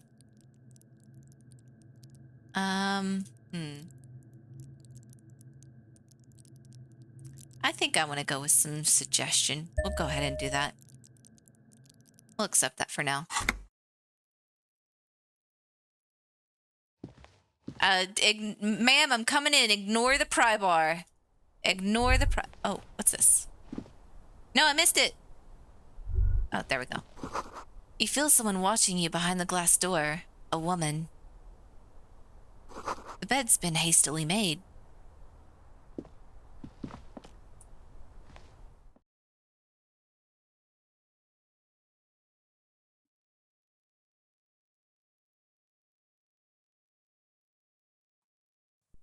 Skill points can also buy... Oh, no! I didn't get to read it. The smell of cigarette smoke in the air. Astra menthol. Can I turn on the radio? That's not a radio. Cold coffee and an ashtray that looks like a hedgehog? Or Sonic. Okay, hello. I need to talk to you. Welcome to the roof. The young woman has a cigarette in one hand and a cup of coffee in the other. Below her silvery jumpsuit, an athletic young body, built long and lean. I'm sorry for the mess down there. The cleaning lady hasn't come by in days. I'm beginning to wonder if she ever will. That might have been my fault. I might have ruined one of her favorite songs. It's okay, though. Nice view you got here. It's much nicer now. Thank you for that, officers. Truly. You're welcome. There is something in her light brown eyes, a sadness, when she thinks about the death of that man. You liked him? Maybe? Okay. You mentioned a cleaning lady. I think, I might need one, or no time for pleasantries. Now let's keep it casual. Let's keep it casual. Kim, keep it casual. Oh, yes. Legends of room number 1 have made their way around the building. They say a portal to hell has opened in there. I'm famous. It sure has. Disco Infernum. Oh, there are vortices of dark energy present, but not to hell, to another place, a third place, much different from our world. A third place? Interesting. That's probably why the cleaning lady quit. Yes, it's too much for simple mortals. Two good weeks of binge drinking and she's out of here. I'm Kim Kitsuragi. I'm a detective from Precinct 57. I see you've already met my colleague. Have I ever? Have you grown accustomed to your role as a police officer? I have very little idea what I'm doing, but that's important to the case at hand. I can see that you have, officer. I didn't know that disco was... There was a... I mean, I guess it makes sense. Latin is everywhere. I can see that you have, officer, she said. Okay. There is the tiniest bit of flattery in there. The way her eyes move from your shoulder to shoulder. You checking me out, girl? Miss, we are investigating the murder of the man down there. The people who put him there have asked us to talk to you. Huh. I see. Be careful. Ask something else first. When you go there, use words like, I hear you have been through something difficult. That's... Yeah, okay, yep. Basic empathy. You're always got my back. So, first of all, what is your name, for the record? Clausier Amondou. Clausier. And where are you from? Vredefort, Republic of Oranje. What is Oranje? A bad memory, officer. Understood, miss. It sounds like you don't want to explore it. It's the past. People can't go back to the past. How old are you? I'm 28. And what do you do, miss? What is your what's your job? Something stupid. Want to hear what's stupid? Somewhere in a one-room apartment on Boogie Street, a young man shows Patrol Officer Tilbrook his genital warts. Ask him if they're cancer. I'm glad I have these random bouts of psychokinesis or something I don't even know. His partner, Emil Mullins, can't be there. He's in another apartment with another man who's showing him a dead dog under the radiator. It's dead, Mullins says. No, the man replies. I touched him. He's warm. He's under the radiator. That is dumb. He's warm, Mullins replies, because he's under the radiator. Well, and what's that? Oranese lit. Like a writer? Oranese literature.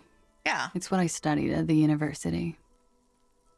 So, what is Oranese literature about? Fear of failure, fear of death, how it sucks to be Oranese. All national literatures are... Only the name of the nation changes. You know, yeah.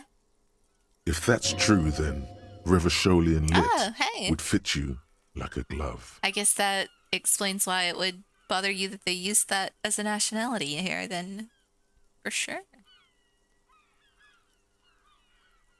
And what do you do with Oranese lit? Nothing. I do nothing with it. You know, same with me. With what I went to school for, I've done nothing with it. How do you make money then? Money's very important. Show her some money. Let her... You gotta see this. Cool. I've made more money by just being than I have with Oranese lit. Just by existing? Dude, that is cool. It's not very cool, but what can you do? Oh. Could we take a look at your passport? I'm afraid you can't, officer. Why not? Why is that? Well, at least they're pretty... At least they did some research. Perhaps. Why is that? Because it's buried in a sealed plastic bag at an undisclosed location on the coast. Oh. Along with cash and airline tickets. I see. Thank you for your candor. Why? They say so in your tourist brochure. Keep travel documents away from your person when west of the river. And how do I know the name that you've told me is your correct real name? If I were to lie to you, I would come up with a more mainstream name than Clausier Mondou. It's A weird name. I think it's pretty cool. Okay, then. Okie dokie. Okay. Thank you. That's it for the record. The record. So official. Yeah. Nice room you've got down here. Yeah. It's pretty deluxe. No one likes to talk about their dirty laundry and their empty bottles. Maybe if you phrase it emotionally. Suggestion, you should have told me earlier. Okay. Okay, yeah. I mean, we kind of described it this way before, so... hate to say it, but you've got sad all over the place. Yeah. I've contaminated it pretty bad. Is that why you're out here? The contamination spreads from room to room. First, I escaped upstairs. The sad got that too. Then I found the handle for the summer door. What's exactly the nature of this contamination? For me, it's a mix of me with a lack of cleaning services. How about you? Sorry. Again, about the cleaning services, I might have chased the lady away. She seemed real torn up. Talk around the establishment is, you have an industrial sad spill in there. For me, I don't know what it is. I mean, they say alcoholism, but I'm standing my ground that just because I woke up with a bottle of alcohol in my hand, that was planted. I don't know what it is. Mm-hmm. It's a mystery. Yeah, real mystery. An alcohol-related mystery. Who told you? What are you doing here in the Whirling Rags? I'm wintering. Yes, wintering. How long have you been staying here? About 4 months. I came in November. This place is expensive. How do you... I mean, I guess she did say she just makes money by existing. Why here? Here in the Whirling, here in Martinez, or here in Revachol? Here in Revachol. Yeah, here in Revachol. I always wanted to see the only city in the world in the worst time of the year. It's a tourist thing. Well, you have quite the collection of prescription drugs down there, ma'am. Thank you. I've put a lot of time and effort into it. Technically, possession of narcotics is legal in Revachol, but you should still reprimand her. Should I still reprimand her? I mean, she's clearly No, got... don't listen to the stiff. Oh. Be cool. Okay, suggestion. I like your vibe. Hold on, I've got a breakthrough. Have I been opened to the derealization? I'll look at it here in a bit.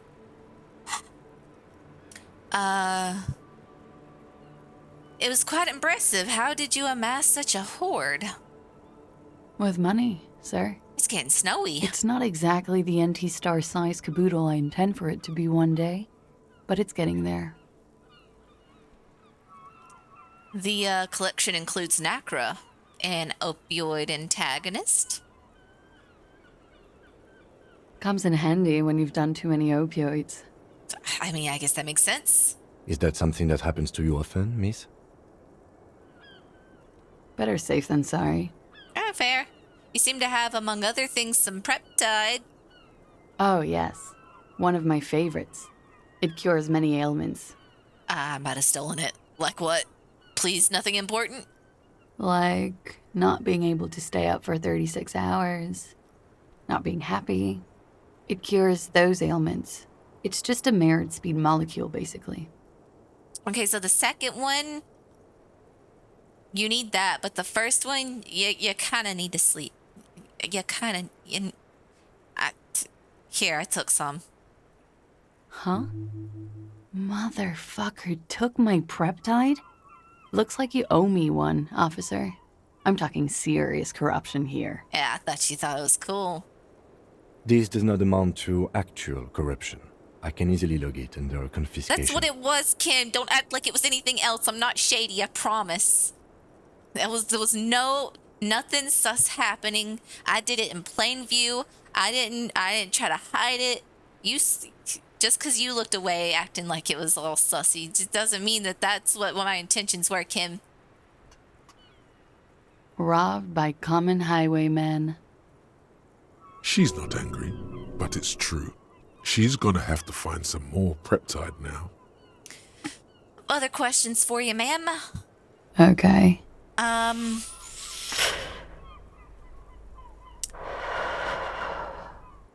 They tell us you've been through something difficult. Maybe now's the time to open this can of worms. Something difficult? I've been through at least half a dozen difficult things. Which one do you mean? Right. How do I... Okay. Were you sexually assaulted, miss? By sexually assaulted, you mean raped? That's what that means, yes. Yes? Yes. It's a bit early in the morning for raped, isn't it? She sounds positively buoyant, vivacious, totally unbothered.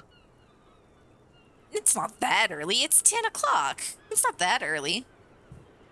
She looks around. The sun has risen over the sea. People are rushing to work below. It is. It's murderously early. I'm amazed I'm awake. Why am I even awake? You know what, Sam? I don't wake up until like noon, if I can help it. So you weren't? Yeah. I'm gonna go with not raped. I don't want to say that shit about him. Oh. By him, she must mean the victim. Tell them it's not my style. They'll have to, if they want to jazz up the charges, they'll have to get someone more, rapeable. What's that mean? They trying to use you in order to justify their violent treatment of that sir? Are you saying that you were asked to tell us you were assaulted? That doesn't make sense because you were trying to hide it from me and I had to kind of strong arm it out of you with Elizabeth next to me. Not explicitly, but I understood what they meant. It wouldn't hurt to spice things up a bit. Some assault and battery. Sexual assault, maybe. It was clear the latter would be spicier. Titus asked you to spice things up. For us. Pretty much. Warming them. She must be very cold and exhausted of this life. What did happen between you and the victim? We partied. Can you please illuminate, elaborate? Do you mean like a birthday party? Yes. Oh. We made balloon animals, drank lemonade, inflated a bouncy castle. Well, shit, son, you should have invited me. That sounds fun.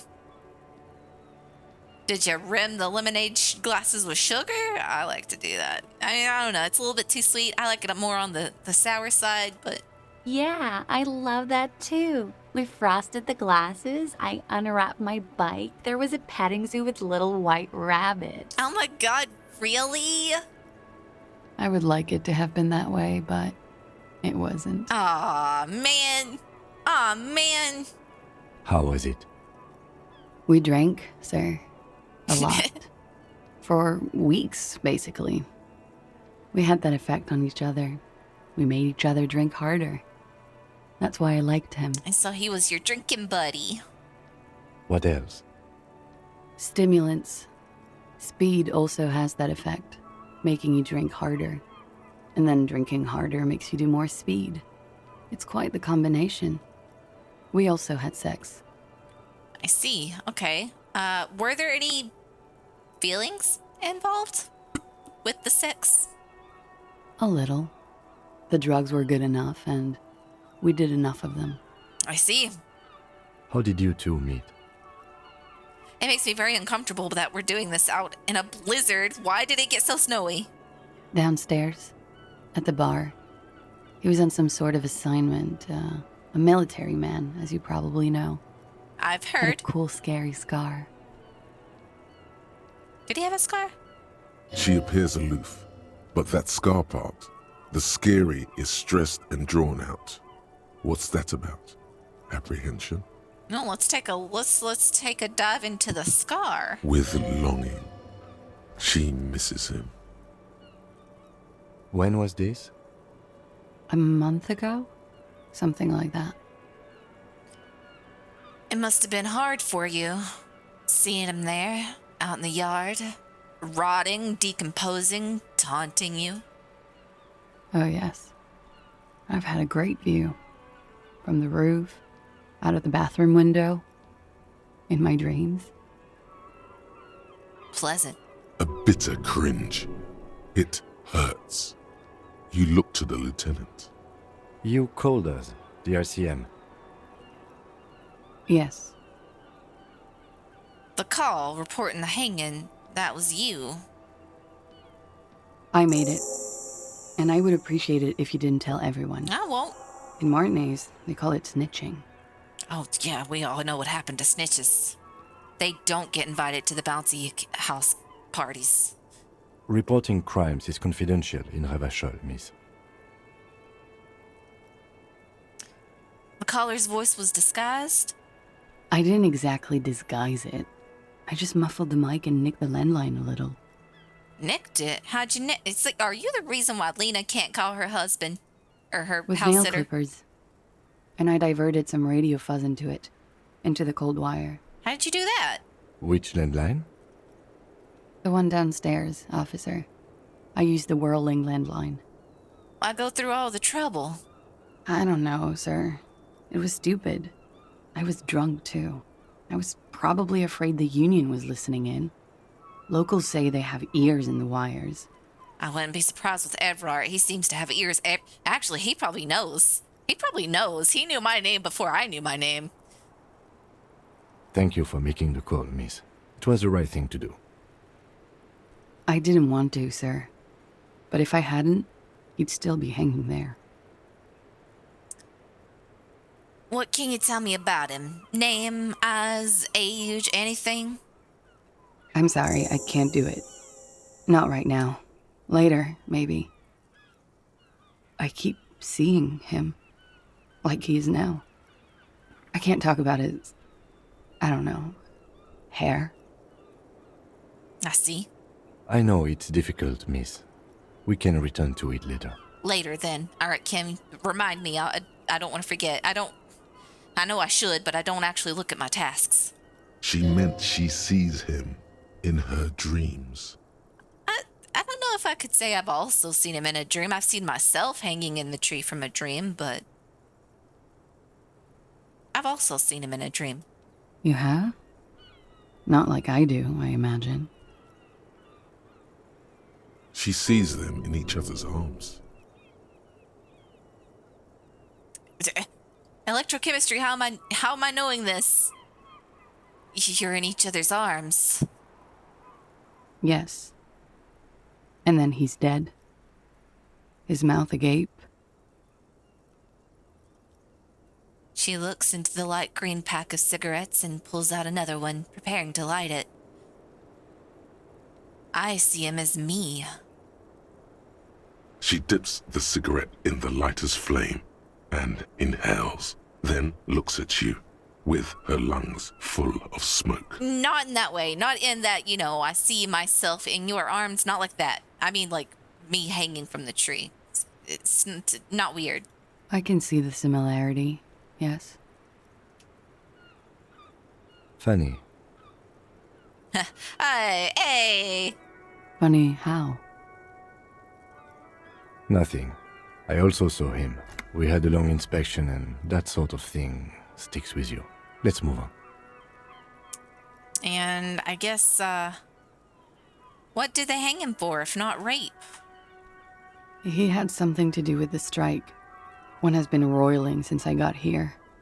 Rotten timing. But you probably know all about it. Yeah, we just went through a blizzard and now it seems sunny and warm all of a sudden.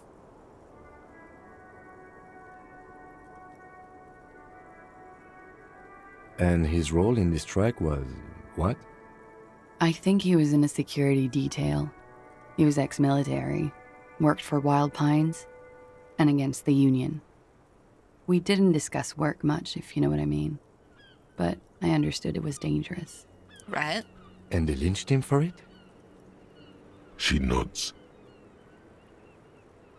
How do the Hardie boys know you? They're frequent guests downstairs. They have a booth for union members. They're probably down there now. And how did you meet? Over drinks.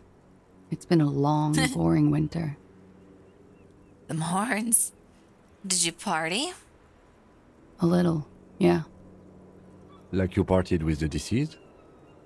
No, not as hard. Not as hard. He was jealous. He wanted to be her drinking buddy. I'm sorry to have to ask this, but have you had a physical relationship with any of the Hardie boys? I have. Which one? Which ones, sir? I don't remember precisely. Titus, obviously. Obviously. But as I said, it's been a long winter.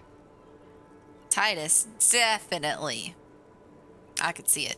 Could that have been part of the reason they hanged him? Could that be why they lynched him? Jealousy? I hope not. Actually, I know that's not the reason. I'm careful about that kind of thing. Not crossing the wires, you know? But that's probably where they got the rape idea. What do you mean? Men like that? I don't know. It's the way their imaginations work. I suspect it's what they'd like to do to me. Ah. She changes balance from one foot to another, crossing her legs. And you sure you weren't raped? I'm 89% sure. And does that mean 11% not sure? You know how it is. Yeah. Do you? I mean, do I? Maybe you don't. In conclusion, officer, I'm gonna go with a mild to medium not raped here. Well, sounds like something happened and you don't want to acknowledge it. Let me make this 100% clear then, officer. Okay. I was not sexually assaulted. Would I be as flippant if I had been? I mean, everyone processes differently, ma'am. I'm not going to say yes or no to that. Thanks for telling me all of this, miss. She breathes a silvery sigh of relief and weariness. The air on the roof feels humid. Should we head by downstairs, officer? We may have things to discuss there. Hold on, what's this? I had something else before we go, a little thing. She nods. Oh. Silvery cigarette fumes disappear into her mouth. Let's try it. She looks back. I knew Time moves slowly. all my luck is The gone. triangles of her face rearranging into a weary smile. It's okay, we can come back to this. Don't worry. We will protect you from her beauty. We will consult you through the reefs and sounds of her persona. We will see through deceits. You are shielded. You are wise. You are advised. There are muscles on long white bones that line her limbs, just below the silver jumpsuit. What is happening? Nothing. Just time passing. Don't worry. All right, if you say so. You are not a fool. Someone calling me a fool? Anything out of the ordinary and you would be notified. Air moves in your windpipe. Your heart beats. You're a detective. Get back to detecting. Let's avert our eyes. Let's not be beguiled by the temptress. The strange moment ends. It was brief, no longer than 2.2 seconds. All right, let's go later. Or Why not? Let's. I'll be here until 11 p.m. drinking coffee, most likely.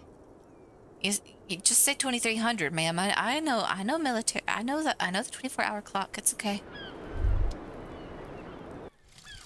Jamais vu. Derealization.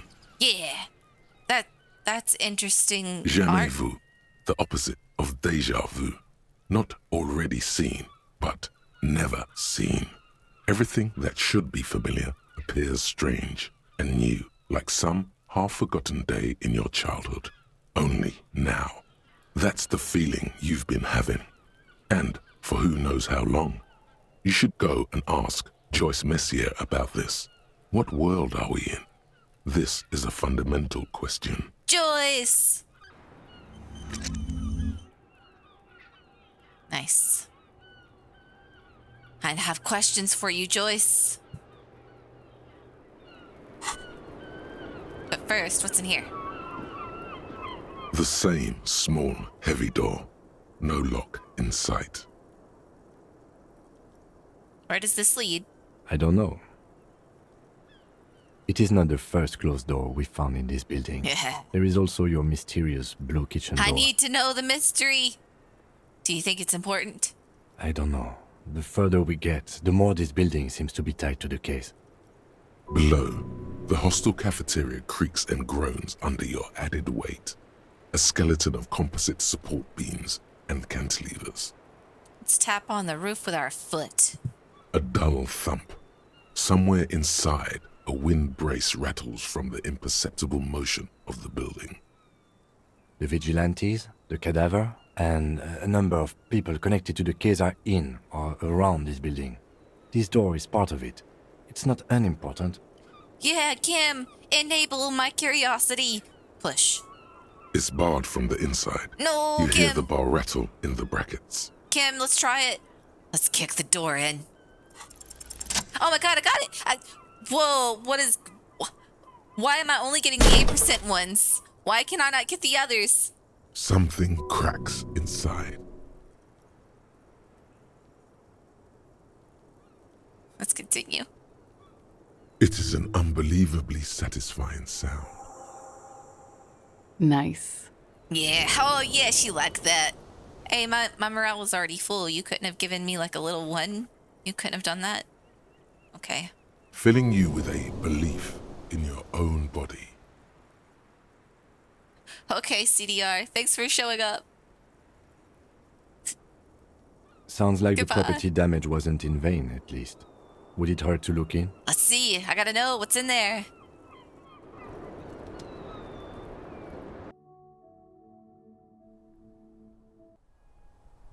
Where am I? Oh, okay, this is the outside. So what's in here?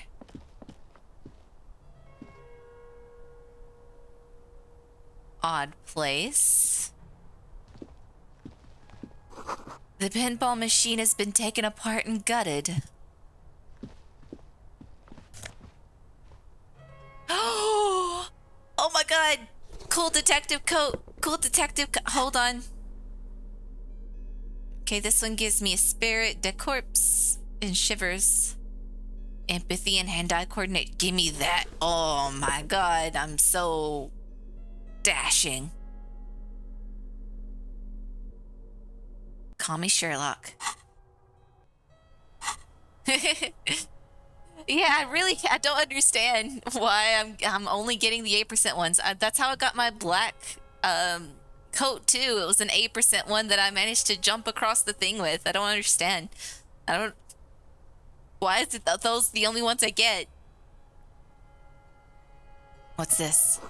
Schematics for a pinball machine, futurism themed. Boxes of tools and replacement parts line the shelves. Small windows taped shut with black plastic. You can't see outside. Ooh, what's this box? Yeah, Deus, I'm now an official detective. Ooh, give me money. Give me drug. Or actually, I guess that's just cigarettes. But I could sell them. I don't really need them. I have a reserve of points. What's in here? This is very mystical music.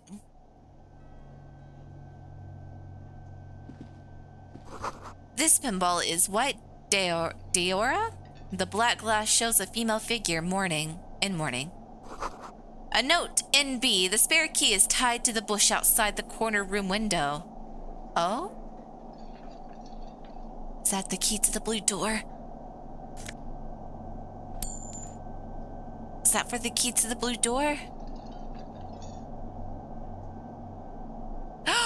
It is! It's the blue door, actually. Wait, is this all? You see a heavy steel door with a prominent dimple lock. It's painted blue. Let's touch the door. The Touch it. cobalt blue surface feels rough to touch. The stainless steel door is flush with its frame on every side. This door is connected to the one upstairs, but how do we get through? There must be a key somewhere. Probably somewhere in the whirling. It's not too important. We can get in and out using the roof door. Let's try pushing. The door does not budge. Of course not. Okay, it said a bush, right? I kind of forgot already. I'm terrible. Okay, hold on. Oh, what's this? You were hidden. Over there, in the corner. The pinball machine? Not just any pinball machine. This is the pinnacle of pinball. Cornelius Gordy and the Mountain Goats. It's lit. You can't wait to get your hands on it. Kim, are you seeing what I'm seeing? The pinball machine. Gordy's Goats, a classic. You played it? A little. Feels like a lot. Too much to play it again. Let's take a closer look. Oh man, do I actually get to play pinball? Oh, great. Oh. Cornelius Gordy and the Mountain Goats reads the golden lettering on top of the back box. There's a small column of text underneath. The machine is coin-operated. Get the game on, finger boy. Those flippers are ready. I get to play. Let's see, I got 19. Let's see. Let's inspect the playing field. The theme of the game is to explore Gordy's climb through the perspective of goats and to ascend to the top of the mountain in a time of trouble. The peak of the mountain is at the top of the playfield. All the balls have small goat icons on them and represent the goats as they race up and down the mountain. Areas around the playfield represent Gordy's climb, places he was said to have camped, which the goats can discover. Get them to the summit. All right, let's play. It takes a while to get into a rhythm, but pretty soon you're able to keep 3 goat-faced balls in play with relative ease. Go, go, finger boy. Go, go, finger boy. Please don't kill me. Don't call me that. Oh, I got an achievement. Nice. I feel sorry for the goats. If they only knew the kind of guy old Cornelius really was. Wait, what kind of guy was he? The kind of a guy who uses the word savages a lot when recounting his travels. A masked nationalist. A racist mountaineer, you say? An avid huntsman, too. He was often photographed in his dining hall, surrounded by wall-mounted hunting trophies from every continent. That's not cool, man. Those poor goats. I He also wasn't paying hated his attention. wife. Oh, and hey. kids. Other His people's kids too? kids, too. Well, Sometimes I mean, pets. Hateful little man. I did punch Kuno, but he doesn't count, right? But you seem to be having fun. I'm pretty good at this. Your game is definitely improving. The jolly goats are flying all over the board, and although a few plummet to their deaths, you're never left with less than 3. Shh. No, listen, it was a game. It was. I had to show dominance, you know? I had to speak in the language of Kuno. That's the only way I could have gotten him to recognize me, you know? Suddenly, a special passage leading to the summit slides open at the top of the board. This is where the balls need to go. I earned his respect through that. He recognized me. He acknowledged me. Maneuvering a goat ball into a position for a perfect hit isn't easy. More fall to their deaths. But finally, the opportunity presents itself. One of them gets through. The words "Pale Rupture" light up on the speaker panel, and the machine starts filling with a thick, milky fog. Something's happening. What's happening? Wait, am I breaking it? Am I too good at this game? Congratulations. This is where the game ends. It's a cheap way of getting more money out of the players. A stupid, nihilistic finale. Oh, I thought I was just playing so hard that I was burning the controls with my fast finger presses. I don't know. There's so much fog, you can barely see anything. Some is actually leaking out of the machine, and one by one, your goats start slipping, disappearing into the milky nothingness. Not the milky nothingness. Lucky goats. The fog looks soft and inviting. Moist. This can be navigated. The balls leave almost imperceptible disruptions in the fog. Use them to calculate where they hit next. Okay. You're down to your last goat, going mostly by sound. Eyes are useless at this point, but that goat is something special. 5 times you snatch him back from the jaws of death. I got this. Come on, 8% checks luck. Now, if you can't even see it. No! The last goat plummets into the fog with almost suicidal glee. It killed itself to spite you. There goes nothing, Finger Boy. No, not my title. Call me Finger Boy. Okay, I need to go find that key. This small elevator is dimly lit by a bulb that's been glowing for ages. Wait, the this latticed cage is open, This is where I came from. inviting you to step inside. The world could not handle Finger Boy. Looking. Smells It's of my nougat karmic and sweat. retribution. Your head brushes up against the ceiling. There is a control panel to your right, and just enough room for 2 people to fit in. Oh, let's close the doors and go up, because that's where it came from. All right, let's go. So this is where they brought 40 pinball machines to fix them up, a long time ago. Everything is covered with dust now. The lieutenant looks around the dusty, crowded room, inspecting the tools on the shelf. Looks like they gave up on fixing the pinball machines at some point.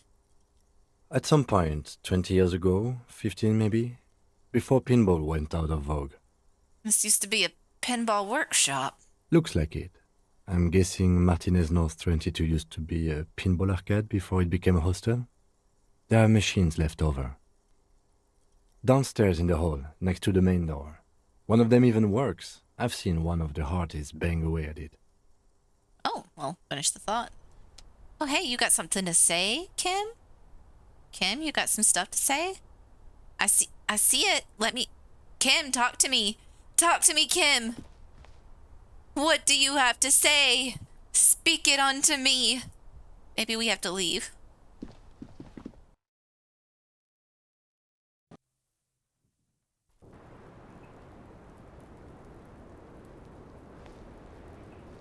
There we go. Looks like we have more to discuss with those so-called Hardie boys.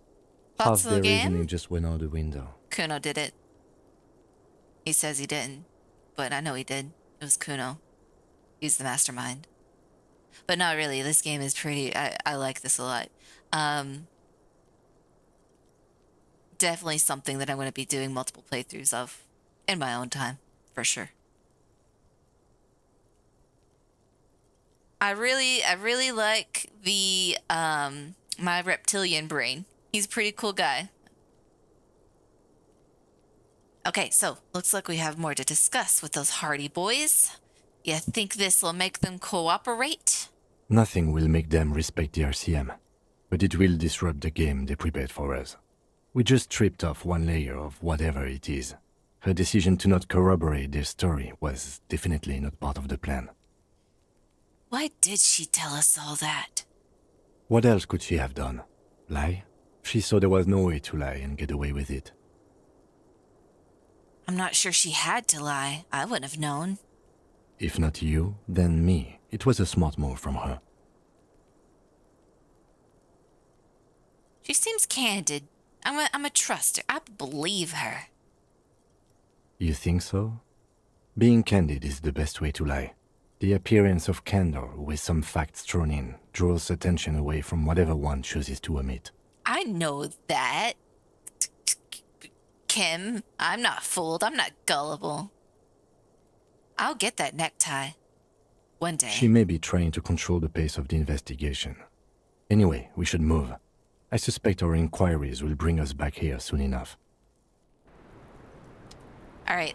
Where did it? I don't even remember where it said the spare key was. It was in a bush, I think. Let's go downstairs.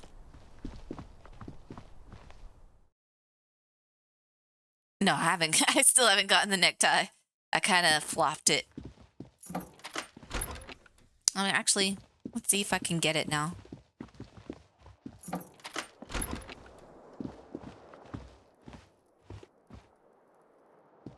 This fan has it been consigned there as punishment? Hold on. You feel as though this creature is your friend and wants to reattach itself to your neck so that you may continue your adventures together in this strange world.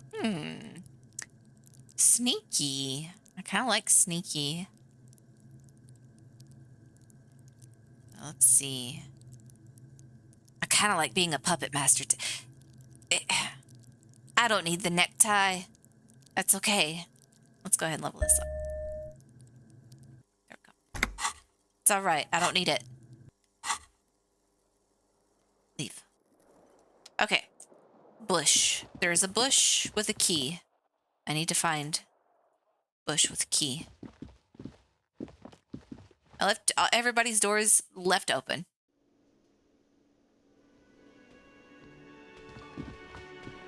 I'll get the necktie the one day. Probably this day. We'll see. We'll see how much XP I get.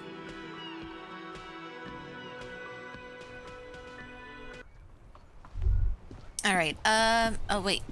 Was that? Could it be the Coldamama Dakwa? No, it's probably just your imagination. No, is it? In your ear. Is there a ringing? Let's listen closely. There seems to be an extremely high-pitched ring. Ultrasonic. Lena said it was very high-pitched, right? It's like something tickles your ear. Let's listen closely. Let's listen closely. There it is again. You're about to rediscover a long-lost species. Keep listening. It must be very close. Maybe, just maybe, it will come toward you. What are you doing? You're a police officer, not a pansy ornithologist. The only birds you should be looking for are healthy women of childbearing age. Get out of here, physical instrument. You wouldn't understand. Kim, do you hear a high-pitched noise? No, I don't hear the Coldamama Dakwa, and neither do you. How did you know that's what I was talking about, huh, Kim? Of course he doesn't. He's deaf. Let's move our head toward the sound. Oh no. The sound. It's moving away. Somewhere over there. Go after it. Over where? No. Too late. It's gone. There is no ringing anymore. No. Just the sound of the streets. Come back, please. Keep your ears peeled, then. If the species really has migrated to Martinez, you're sure to hear it again. Hold on. I actually got a thought internalization thingy here for that. You heard it, the mysterious... Any bonuses? I'll go ahead and start internalizing. Because why not?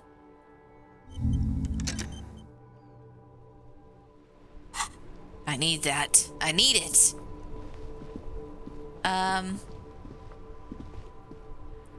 Bush. Yeah, that's it. I was looking for a bush. Right? That's what I wanted. Hey, I see you up there now. I don't remember where it said it was.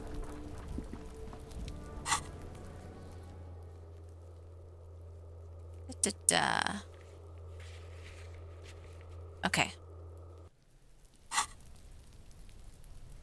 What's this? Oh, hey, how have I not picked this up before?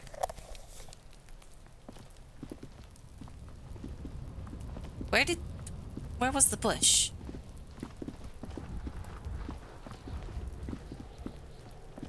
Kuno, you're still here, buddy. Fuck does Kuno care? Guess you got nothing. Kuno doesn't.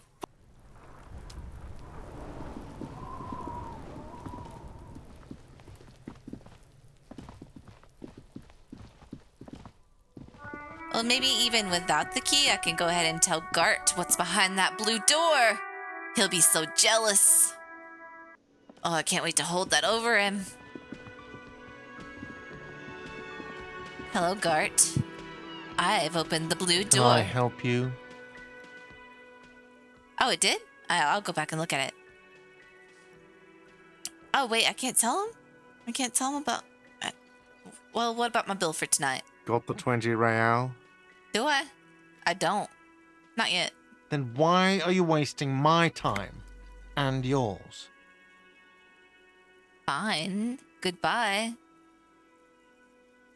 Maybe I will curse your ears with mine karaoke one day. Let's go investigate some footprints. Is there a way to make this more... come on. Come on.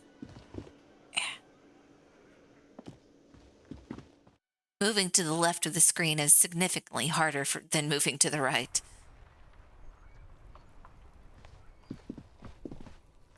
Okay.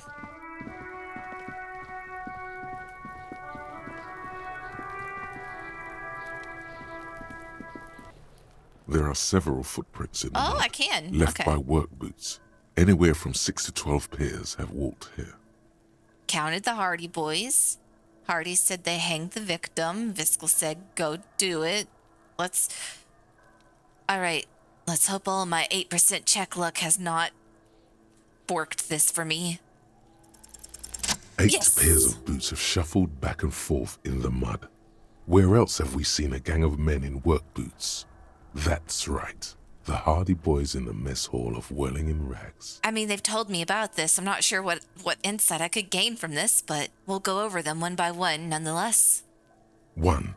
Standard work boot. Steel reinforced toes. Number 46. Just like Titus was wearing in his booth. This is the big dick. Titus Hardie. The one with the bald cap on his head. Interesting. Is it? They didn't even bother to change boots. Putting them on the scene is easy. Maybe even too easy. Huh.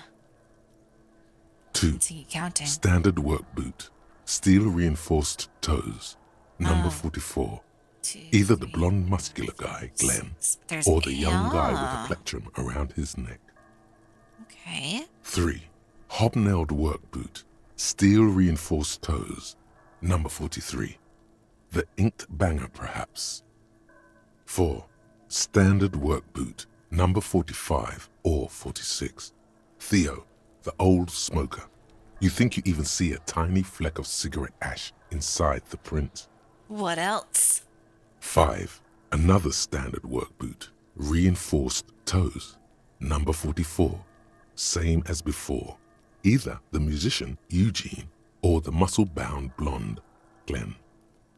6. Light as air. Same make of boot, but number 41. Small like a rat. Shanky. Shanky. Yeah, Shanky. I should have gotten this earlier. Better late than never, detective. The whole world is dark and the tracks burn in it with strange beauty. Count the rest. 7. The glowing outline of a standard work boot. Number 46.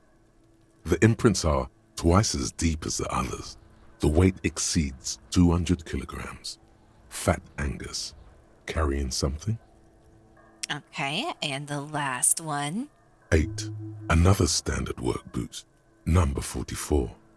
There's an aberration in the pattern of the sole. The right sole is smoother, more worn.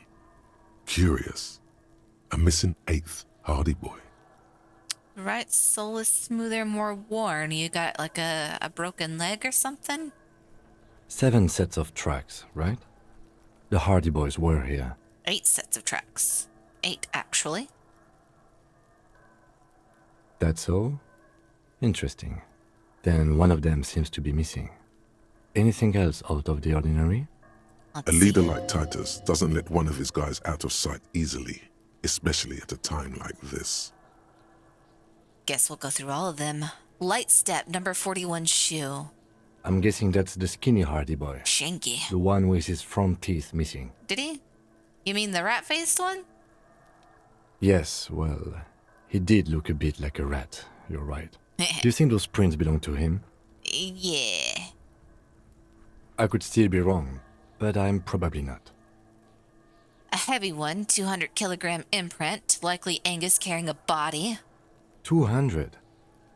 This could be the combined weight of two people, one carrying the other who's tied up. Let's say a heavily built worker carrying a similarly built armored man. Maybe it was a fat Hardie boy, the one sitting in the middle. You're just saying the same things my brain told me. He might be right. 200 kilograms of living weight is unlikely. Yeah, you're right. The fat guy from the booth was carrying the victim. Or it could have been a giant. We'll go with we'll keep the crazy in check, yes. Possibly, yes. An aberration, one soul is smoother than the other. Interesting. Let's name it the Old Soul. I wouldn't be surprised if this was the missing Hardie boy. Wonder who he is. Any ideas, Lieutenant? Someone operating a workbench with a pedal? Like a joiner at the harbor. Or maybe a drummer? Drummer? Maybe, because they have the kickstand. It wears their souls. Yeah, I gotta keep the crazy in check. Workbench, okay, a pedal. He regrets it the moment he says it. Let's not poke at our boy, huh? Huh? Yeah, he's been pretty cool. Let's not poke at him. Maybe later. Maybe I'll tease you later about it, Kim. I don't know why I said that. We are not looking for a drummer. We are looking for a group of dock workers. And he could be a drummer on the side, you don't know. The lieutenant clearly appreciates the chance to clear up the drummer issue himself. Yeah, see, look at that.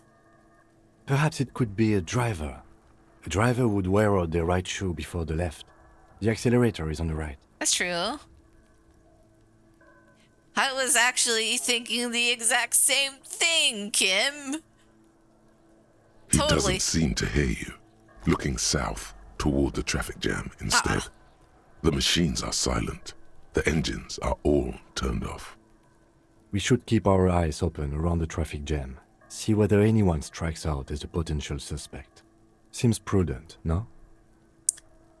Yes, prudent. Mm-hmm. Yes, how old do you think these tracks are? A week, maybe? 7 days would fit the time frame provided to us by the caller, who reported the hanging. It is not impossible. How do you know? I pulled last week's forecast for coastal Havashol. 7 days below freezing. The day before, the day of his hanging, was the last warm day. You are thorough, Kim. Correct again. Sub-zero temperatures would preserve the tracks in a good state. The commotion here could have taken place a week ago. And what do you think happened here? What do I think? A mob of people brought something heavy to the tree. One of them was carrying the victim. They shuffled around, especially under the tree. He's actually helping me out here. Usually he just silently judges me from the sidelines. Not be silently judged? Who would keep me in check? Then, after hoisting him up, they stood in a semicircle facing his direction. At first glance, this appears to be a lynching. At first glance. Indeed. They all stood in a row here and looked at the tree. So far, so good. Only one thing missing. He looks up at the tracks, face lighting up from realization. What you realize, Kim? What you realize? Of course, there were 8 tracks, but there are only 7 Hardie boys. Get with the program, Kim. We've already figured that out. I'll let you have your Eureka. You know, you deserve it. Yeah, I know. 8 tracks, 7 Hardie boy. I'll let him have it. You got this, buddy. There's one pair missing from the Union box. The 8th pair. I'm going to say it was our Old Soul. So, the odd soul was present at the lynching, but isn't in the mess hall right now. Yes, I doubt the Hardies are going to tell us who this person is. For now, it's best if we just keep our eyes open. I'm sure our investigation will eventually lead us to the Haute Soul. Well, I think we've been through all of it. All right. Autosave.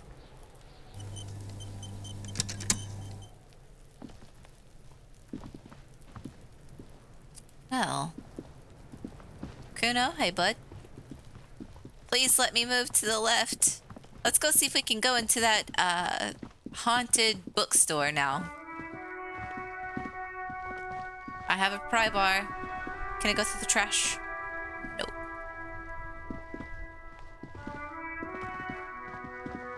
Oh wait, hold on. There was somebody out there.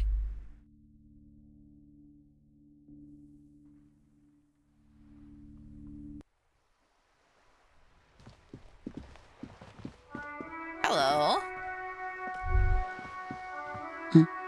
I missed it.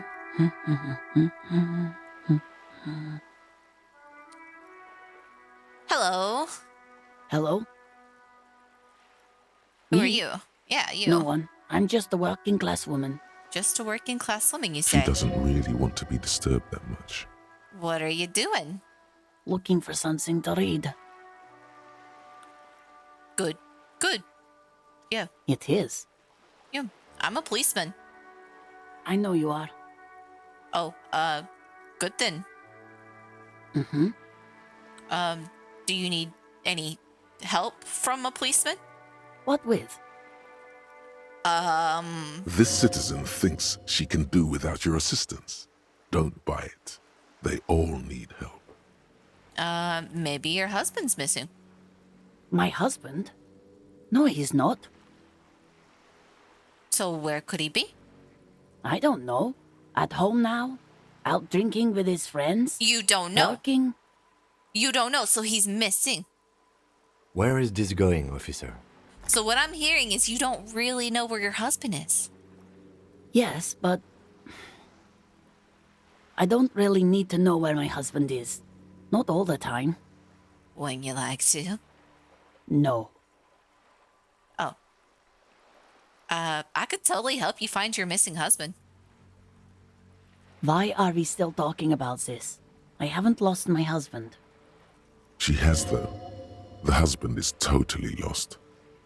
You should tell her that it's okay. It's okay. It's okay, ma'am. What? We can find your husband. It's all right to not know where your husband is. Nothing shameful in that. Who said anything about shame? Stop talking down to me. My husband is not missing.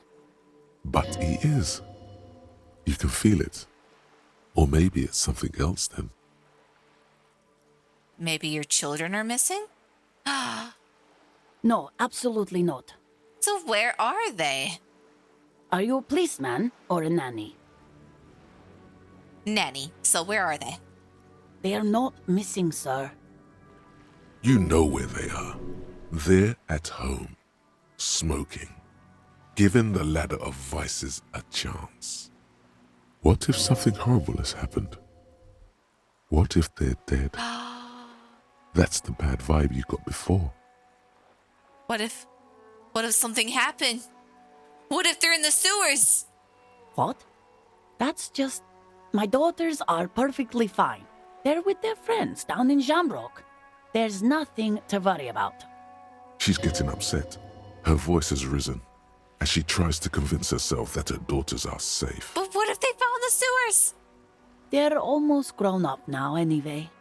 They're past the age they need me protecting them from everything now. Oh my, okay. I'm afraid the danger is now greater than ever. You need to tell me how old they are now. My youngest girl, Jolie, is just shy of 16. Jenny, she is turning 18 next month. But we shouldn't even be talking about them. And can you describe me any of their appearance? Any features that stand out? Something to make identifying a little easier so we can find your missing children? Why do you need to know this? Haven't I repeatedly told you that they're not missing? That they're in Shamrock, safe and well, at some stupid party? Ma'am, it's okay. You don't have to be in denial about this. Did someone say party? You could use a party. Hunt it down. It's for the investigation. I'm trying to be professional. We've got missing people on the line here. There is no investigation here. I can tell you that. Maybe your cockatoo is missing, huh? I don't mean to disrespect, sir, but you are being a bit of a cockatoo here. I do not know what you mean. For what it's worth, I agree. But cockatoos can't be stopped when they get like this. It's better to indulge him at this point. Ma'am, I was asking about your cockatoo. Is it missing? Wait, hold on. What do you mean I'm being a cockatoo? Nothing. Go read up on them if you're so interested. There's a great book in the bookstore. Maybe you should. What if the cockatoo is your astral captain? Or your heraldic bird? Should I? You know what? It gives me extra... It gives me XP. Let's do it. That's a great idea. That's what I'm gonna go do. Thanks for the tip. Wonderful. The store is open. Well, goodbye. That's all I needed. The woman before you nods and returns to her reading. Goodbye, ma'am.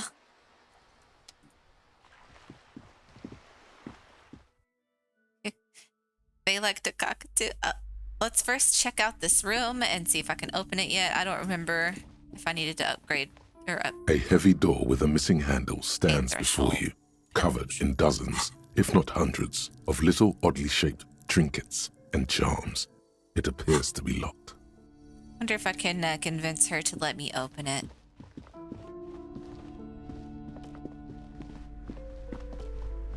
Hello again, esteemed officer, and welcome to Crime, Romance, and Biographies of Famous People. I'm looking for a book about cockatoos. A book about cockatoos? There should be one upstairs, right next to the shelf of biographies.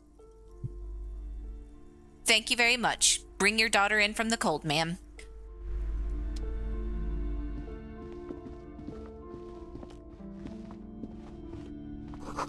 A quaint brochure.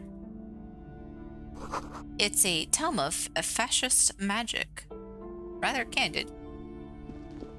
The plaque on the shelf reads, Biographies of Famous People. You see a large variety of names, none of which ring a bell. Why am I not in that bookshelf? Let's look through the display. Browsing through all the books with all their names makes your head spin. None of these seem important or relevant. What? It's all just vapid egoism. What if... Okay. Suddenly, a particularly odd title catches your eye. It reads, High Speed Love, the tragic true love story of Jacob Irv and Alfie Delatraz, by one Cecilia Averbrook. What's it about? High Speed Love chronicles the romance between two of the finest tip-top tourney racers in history. One of them is the madcap driver, Jacob Irv. His blonde mane graces the cover.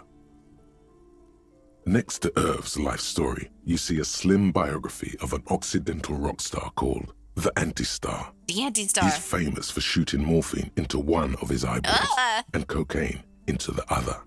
With a needle? Next to that, Revacholian radio personality Guillaume Bevy stands in front of a rundown drug den. He's a permanent fixture on Channel 8, reporting on real-life crime and ruining cops' days. I see. I really must insist you buy one of the books. Reading them is not for free. Do still browse, though, but not too long. How did you know? How did you know I was reading them? You're down there. She understands she has erred against the customer and immediately corrects course. Yeah. I'm sorry, I did not mean to rush you. You are browsing. Go ahead. Take your time. Time is commerce. I can't believe that guy shot things in his eyeball. Ugh. Several maps have been attached to a bulletin board hidden inside the alcove. They're held up by small pins. The board has come loose from one corner. The maps look old and faded. Your eye catches a map of Insulinda, a map of Revachol, and a map of Martinez. Let's look at the map of Revachol. The north coast of a verdant island is shattered by the delta of a river. It is the River Esperance. Countless bridges put the shards back together, connecting city blocks to river islands. La Delta says a great artificial heart in the center, teeming with life forms and construction. Ever since Dead Space 2, never anything sharp near the eye. No, thank you. To the east, rolling hillsides, Le Jardin, Stella Marie, the suburbs of Saint-Baptiste, swallowed up into the megacity. They sound rich to you. This is Rivachol East. And west of the river? Huron. It's somewhere to live. Not bad. Then there's Jamrock. It's bad. People shouldn't live there, but they do. Then Forburg. It's almost as bad, and much larger. Then Coal City. It's the worst. And Martinet? It's so small you can't even see it on the map. No, wait. There it is, north of Jamrock, the strip of coast next to the Greater Rivachol Industrial Harbour. It looks downright despondent. It's almost Coal City, to be honest. Yes, the worst scene, but the most iconic indeed. No, Coal City is worse. A charred limb. Rain falls on its slick black streets. And then there's the burnt-out quarter in the heart of Jamrock. Is it cold in this bookstore? Or is it just you? It's cold outside. No, this is somewhere to be. This is all you have. But it's still something. Streets and sodium lights, the sky, the world. You're still alive. Let's go ahead and stop looking at the maps. I'm gonna find the Cockatoo book. Give me some XP. Oh, would that be it? A sulfur-crested cockatoo sits on the cover, its beak slightly open. It looks as if the bird is calling out the book title. From A to Zurich, a guide to a well-behaved cockatoo. Flip through the pages. Turns out that there are so many different cockatoo species, and they all have behavioral problems. What about this guide to cockatoos, Storekeep? It's a must-have if you own a cockatoo. I've heard they're quite capricious. Let's stare you down. You wait for the storekeeper to be distracted. When she's not looking, you haul the tome of cockatoos into your pocket. Listen, Kim, yeah? It's okay. It's quite a challenge, but eventually, the guide to the cockatoos is yours. Splendid effort. Yes. She's exploiting child labor, so it's okay. It's okay, Kim. Shh, it's okay. Goodbye, ma'am. Nothing suspicious here. Goodbye.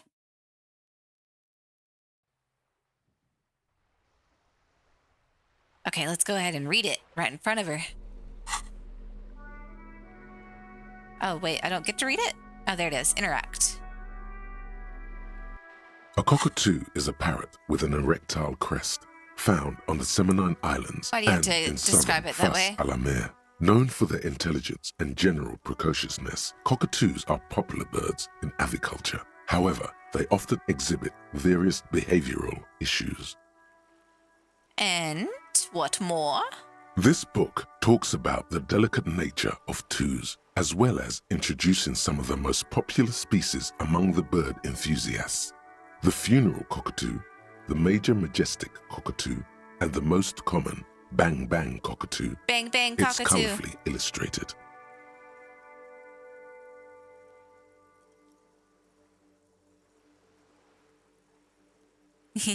Oh, thanks, CDR.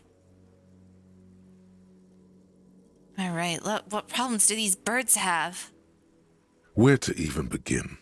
All cockatoos are known for their needy natures, requiring attention for at least 2 full hours a day. They love to talk and have been described as lovable clowns who just don't know how to wrap up. Yeah, I haven't drawn in a little bit. I'm actually thinking of maybe doing an art stream tomorrow. Honestly. I had some strange dreams. Have to put them to, commit them to, eternalize them on the internet. Let's see. Hey, thanks for following. I could handle that. It would be nice to have someone to talk to when I'm feeling lonely, you know? Pet owners also report moodiness, loudness, and hostility as recurring issues. If left unsatisfied, cockatoos may scream non-stop, pluck their feathers, or become aggressive. Oh, right. That's pretty bad. Anything else? It is not recommended to get a cockatoo if you're not able to cook them food every day and give them the full care that they need. These birds will never understand that you have a life of your own. Okay, first I'm going to put this away. Does that count as me getting the book?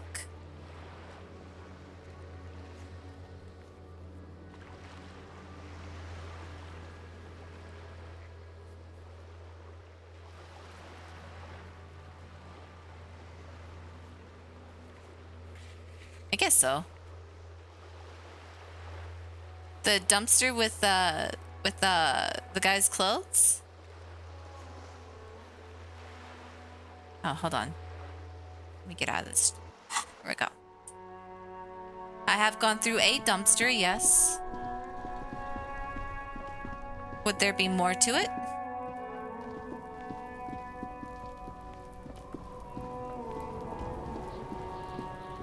The trash container stands in the spring snow. You got anything else in here? Let me go ahead and take a look.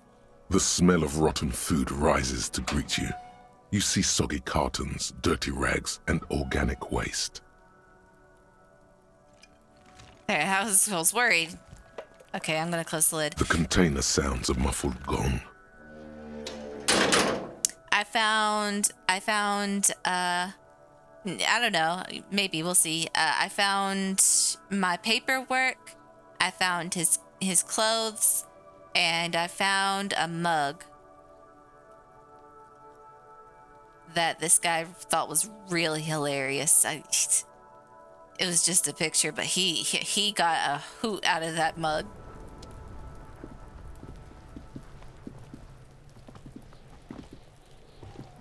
I've read the paper. Yeah, I've read the paperwork.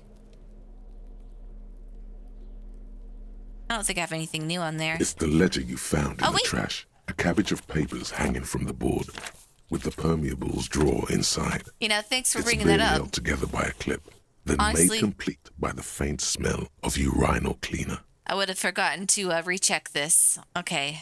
So you've explained the system and we finished the autopsy. Maybe I'll get it this time. Yes, at last. You find a way to piece them together using the alphanumeric code on the margin. HDB 41, date of initialization and time of arrival on the scene, followed by the title. For example, HDB 41120111700, the next world mural. Wait, HDB 41, weren't those officer precinct? Why, yes, your precinct number is 41. And HDB? Every last alphanumeric in the files begins with it. Harry And Dubois! these are your case files. It's safe to say HDB are your initials. Makes sense. Harry Dubois, HDB. Still feels like there's something missing from that. Ooh, I can't. Oh. Yeah, I think what you meant to say was Raphael Ambrosius Castel. No, the alphanumeric begins with HDB.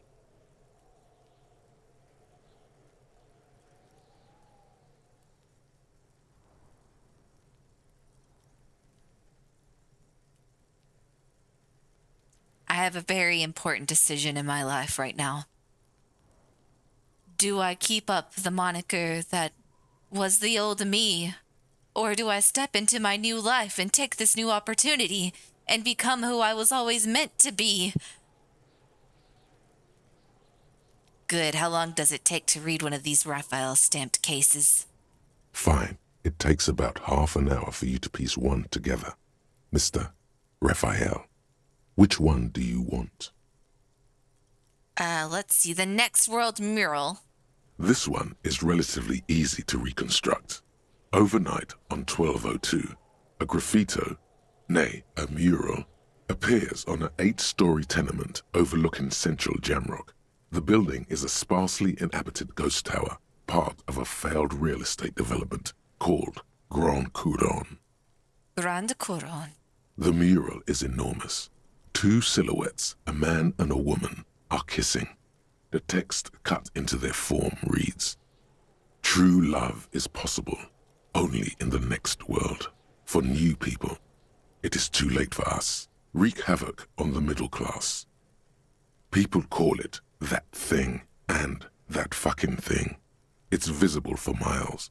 In 2 days, the station's complaints desk gets clogged with requests to remove the bummer. You and your partner are assigned to the case. The graffito crew is easy to track down. Only the bell lectures have the literage of industrial paint to cover the surface. One of the graffito artists is rumored to be rich. They take responsibility for the execution, but not the design. The ideologue of the Next World mural, as the crew calls it, remains an unknown. Do I ever find out who came up with it? The case files do not show you finding the author of the design. Read on. The crew agrees to clean up after themselves. However, your partner, JV, is against the removal, citing public support for conservation.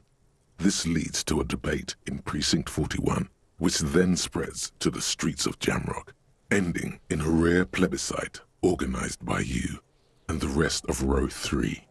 What did I do? The 9,000 people subjected to the mural's message, all of Lakeside, Central Jamrock, and Villalobos, plus half of the eminent domain, participate in the vote. Although the case begins with what appears to be a lot of rambling on the streets as to how juvenile and stupid the mural is, given a choice between 2 options. Oh, I see. I gotta vote.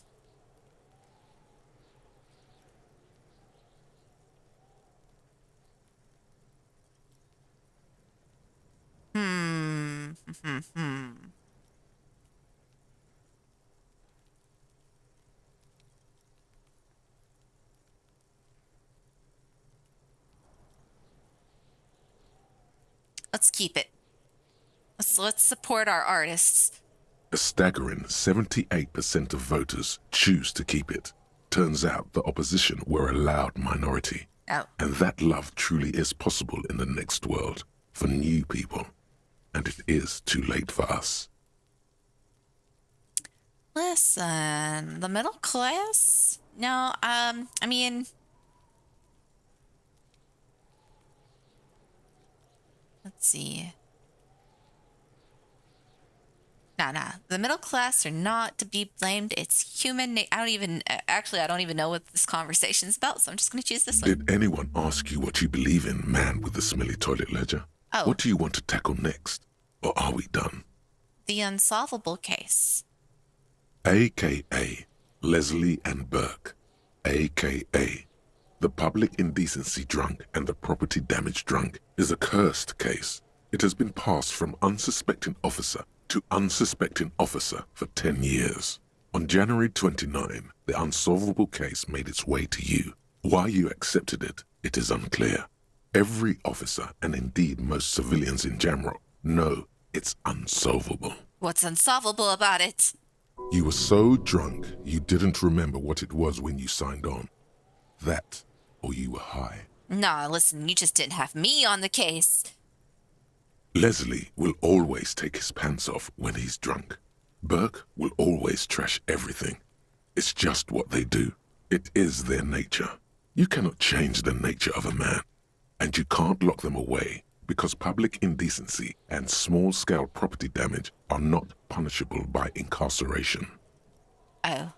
The only way for Leslie to stop flashing his genitals to bypassers And for Burke to stop dismantling signage and rear view mirrors would be for them to stop drinking alcohol, which in their 40s or 50s, it's hard to tell because of their distorted features, is a medical improbability on par with you ceasing to produce the expression. Oh no. Oh no, the expression. Don't bring it up. Couldn't we just keep them off the streets? You would think that, but you're wrong. Where's the fun in exposing your genitals or breaking stuff in your own home? No, Leslie and Burke are on the corner of Main Street and Perdition, because that's where the action is. Proceed? Threatening, fines, dragging them to the station, locking them up in the hellholes they live in, locking them up in the station, hypnotherapy, even trying to get the local gang of Zemyaki to take them out. The Zemyaki gave them ethanol, so Burke and Leslie would expose and rampage even harder. You tried it all, and still the complaints wouldn't stop, as they hadn't stopped for 10 years. It's plain to see from the files that you, Satellite Officer JV, and Special Consultant TH had more important cases to attend to. You uncover cross-reference to several ongoing investigations, each brought to a standstill every time you drive down Main Street. Because there they are, on the corner of Perdition. And what is Leslie doing? Leslie's the one, he was the indecent one, right? He was doing the indecency. Good, you're learning. If the files are to be trusted, that's all there is to it. That and Burke breaking things, and the fact that they're both drunk. But then again, so are you. The case becomes considerably less comic one day when Burke takes a swing at your ledger. Oh, Burke. He must have it confused with the property he likes to damage. But the joke's on him. You're drunk out of your mind on potent Pilsner. Oh, no. You slam the hardened plastic board in his face. Oh, then no. you proceed to beat him unconscious with it. Oh, wow. In the process, the ledger sustains damage. The compartment within, reserved for permeable documents, is jammed shut. You stop your assault on the now unconscious Burke to open it, but are unable to do so. The officer began to cry, reports Leslie, who, at this point, is tending to Burke. Oh, boy. Kill them. What? They No. broke it. No! He came at us, and at us.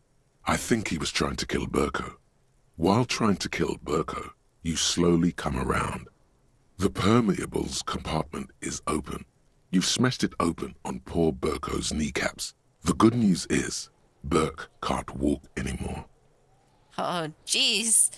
We kind of messed him up. Can't get out of his apartment, an invalid. With Burke to tend to, Leslie cuts back on the indecent exposure. Maybe he flashes his genitals to Burke. Who knows? But both drunks are off the street. The complaints stop.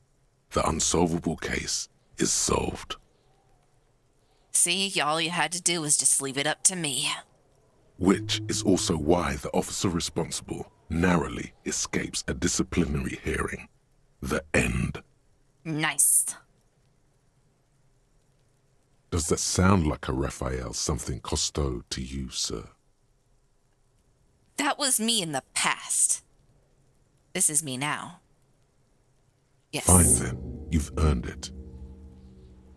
That's all you need to do to solve cases is a little bit of violence. Titus, brother, I can't get you when you're with all your group, but hey, you want to come into this dark alleyway alone?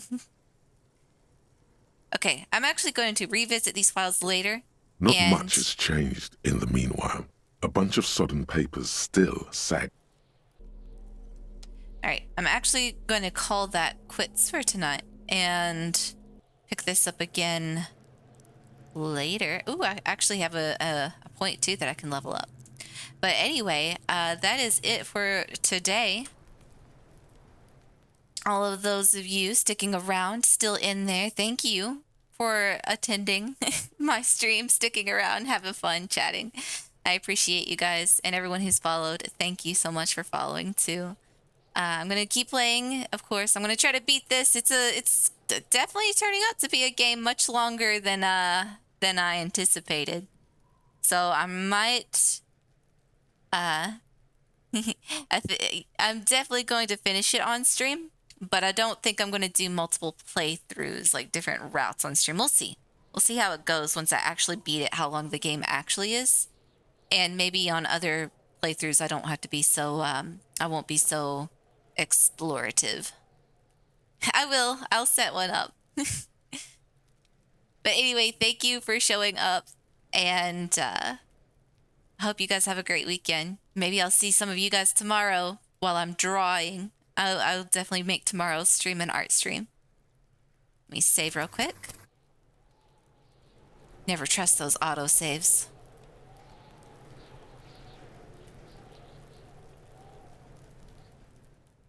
All right, and I think that's it for now. Goodbye, everybody.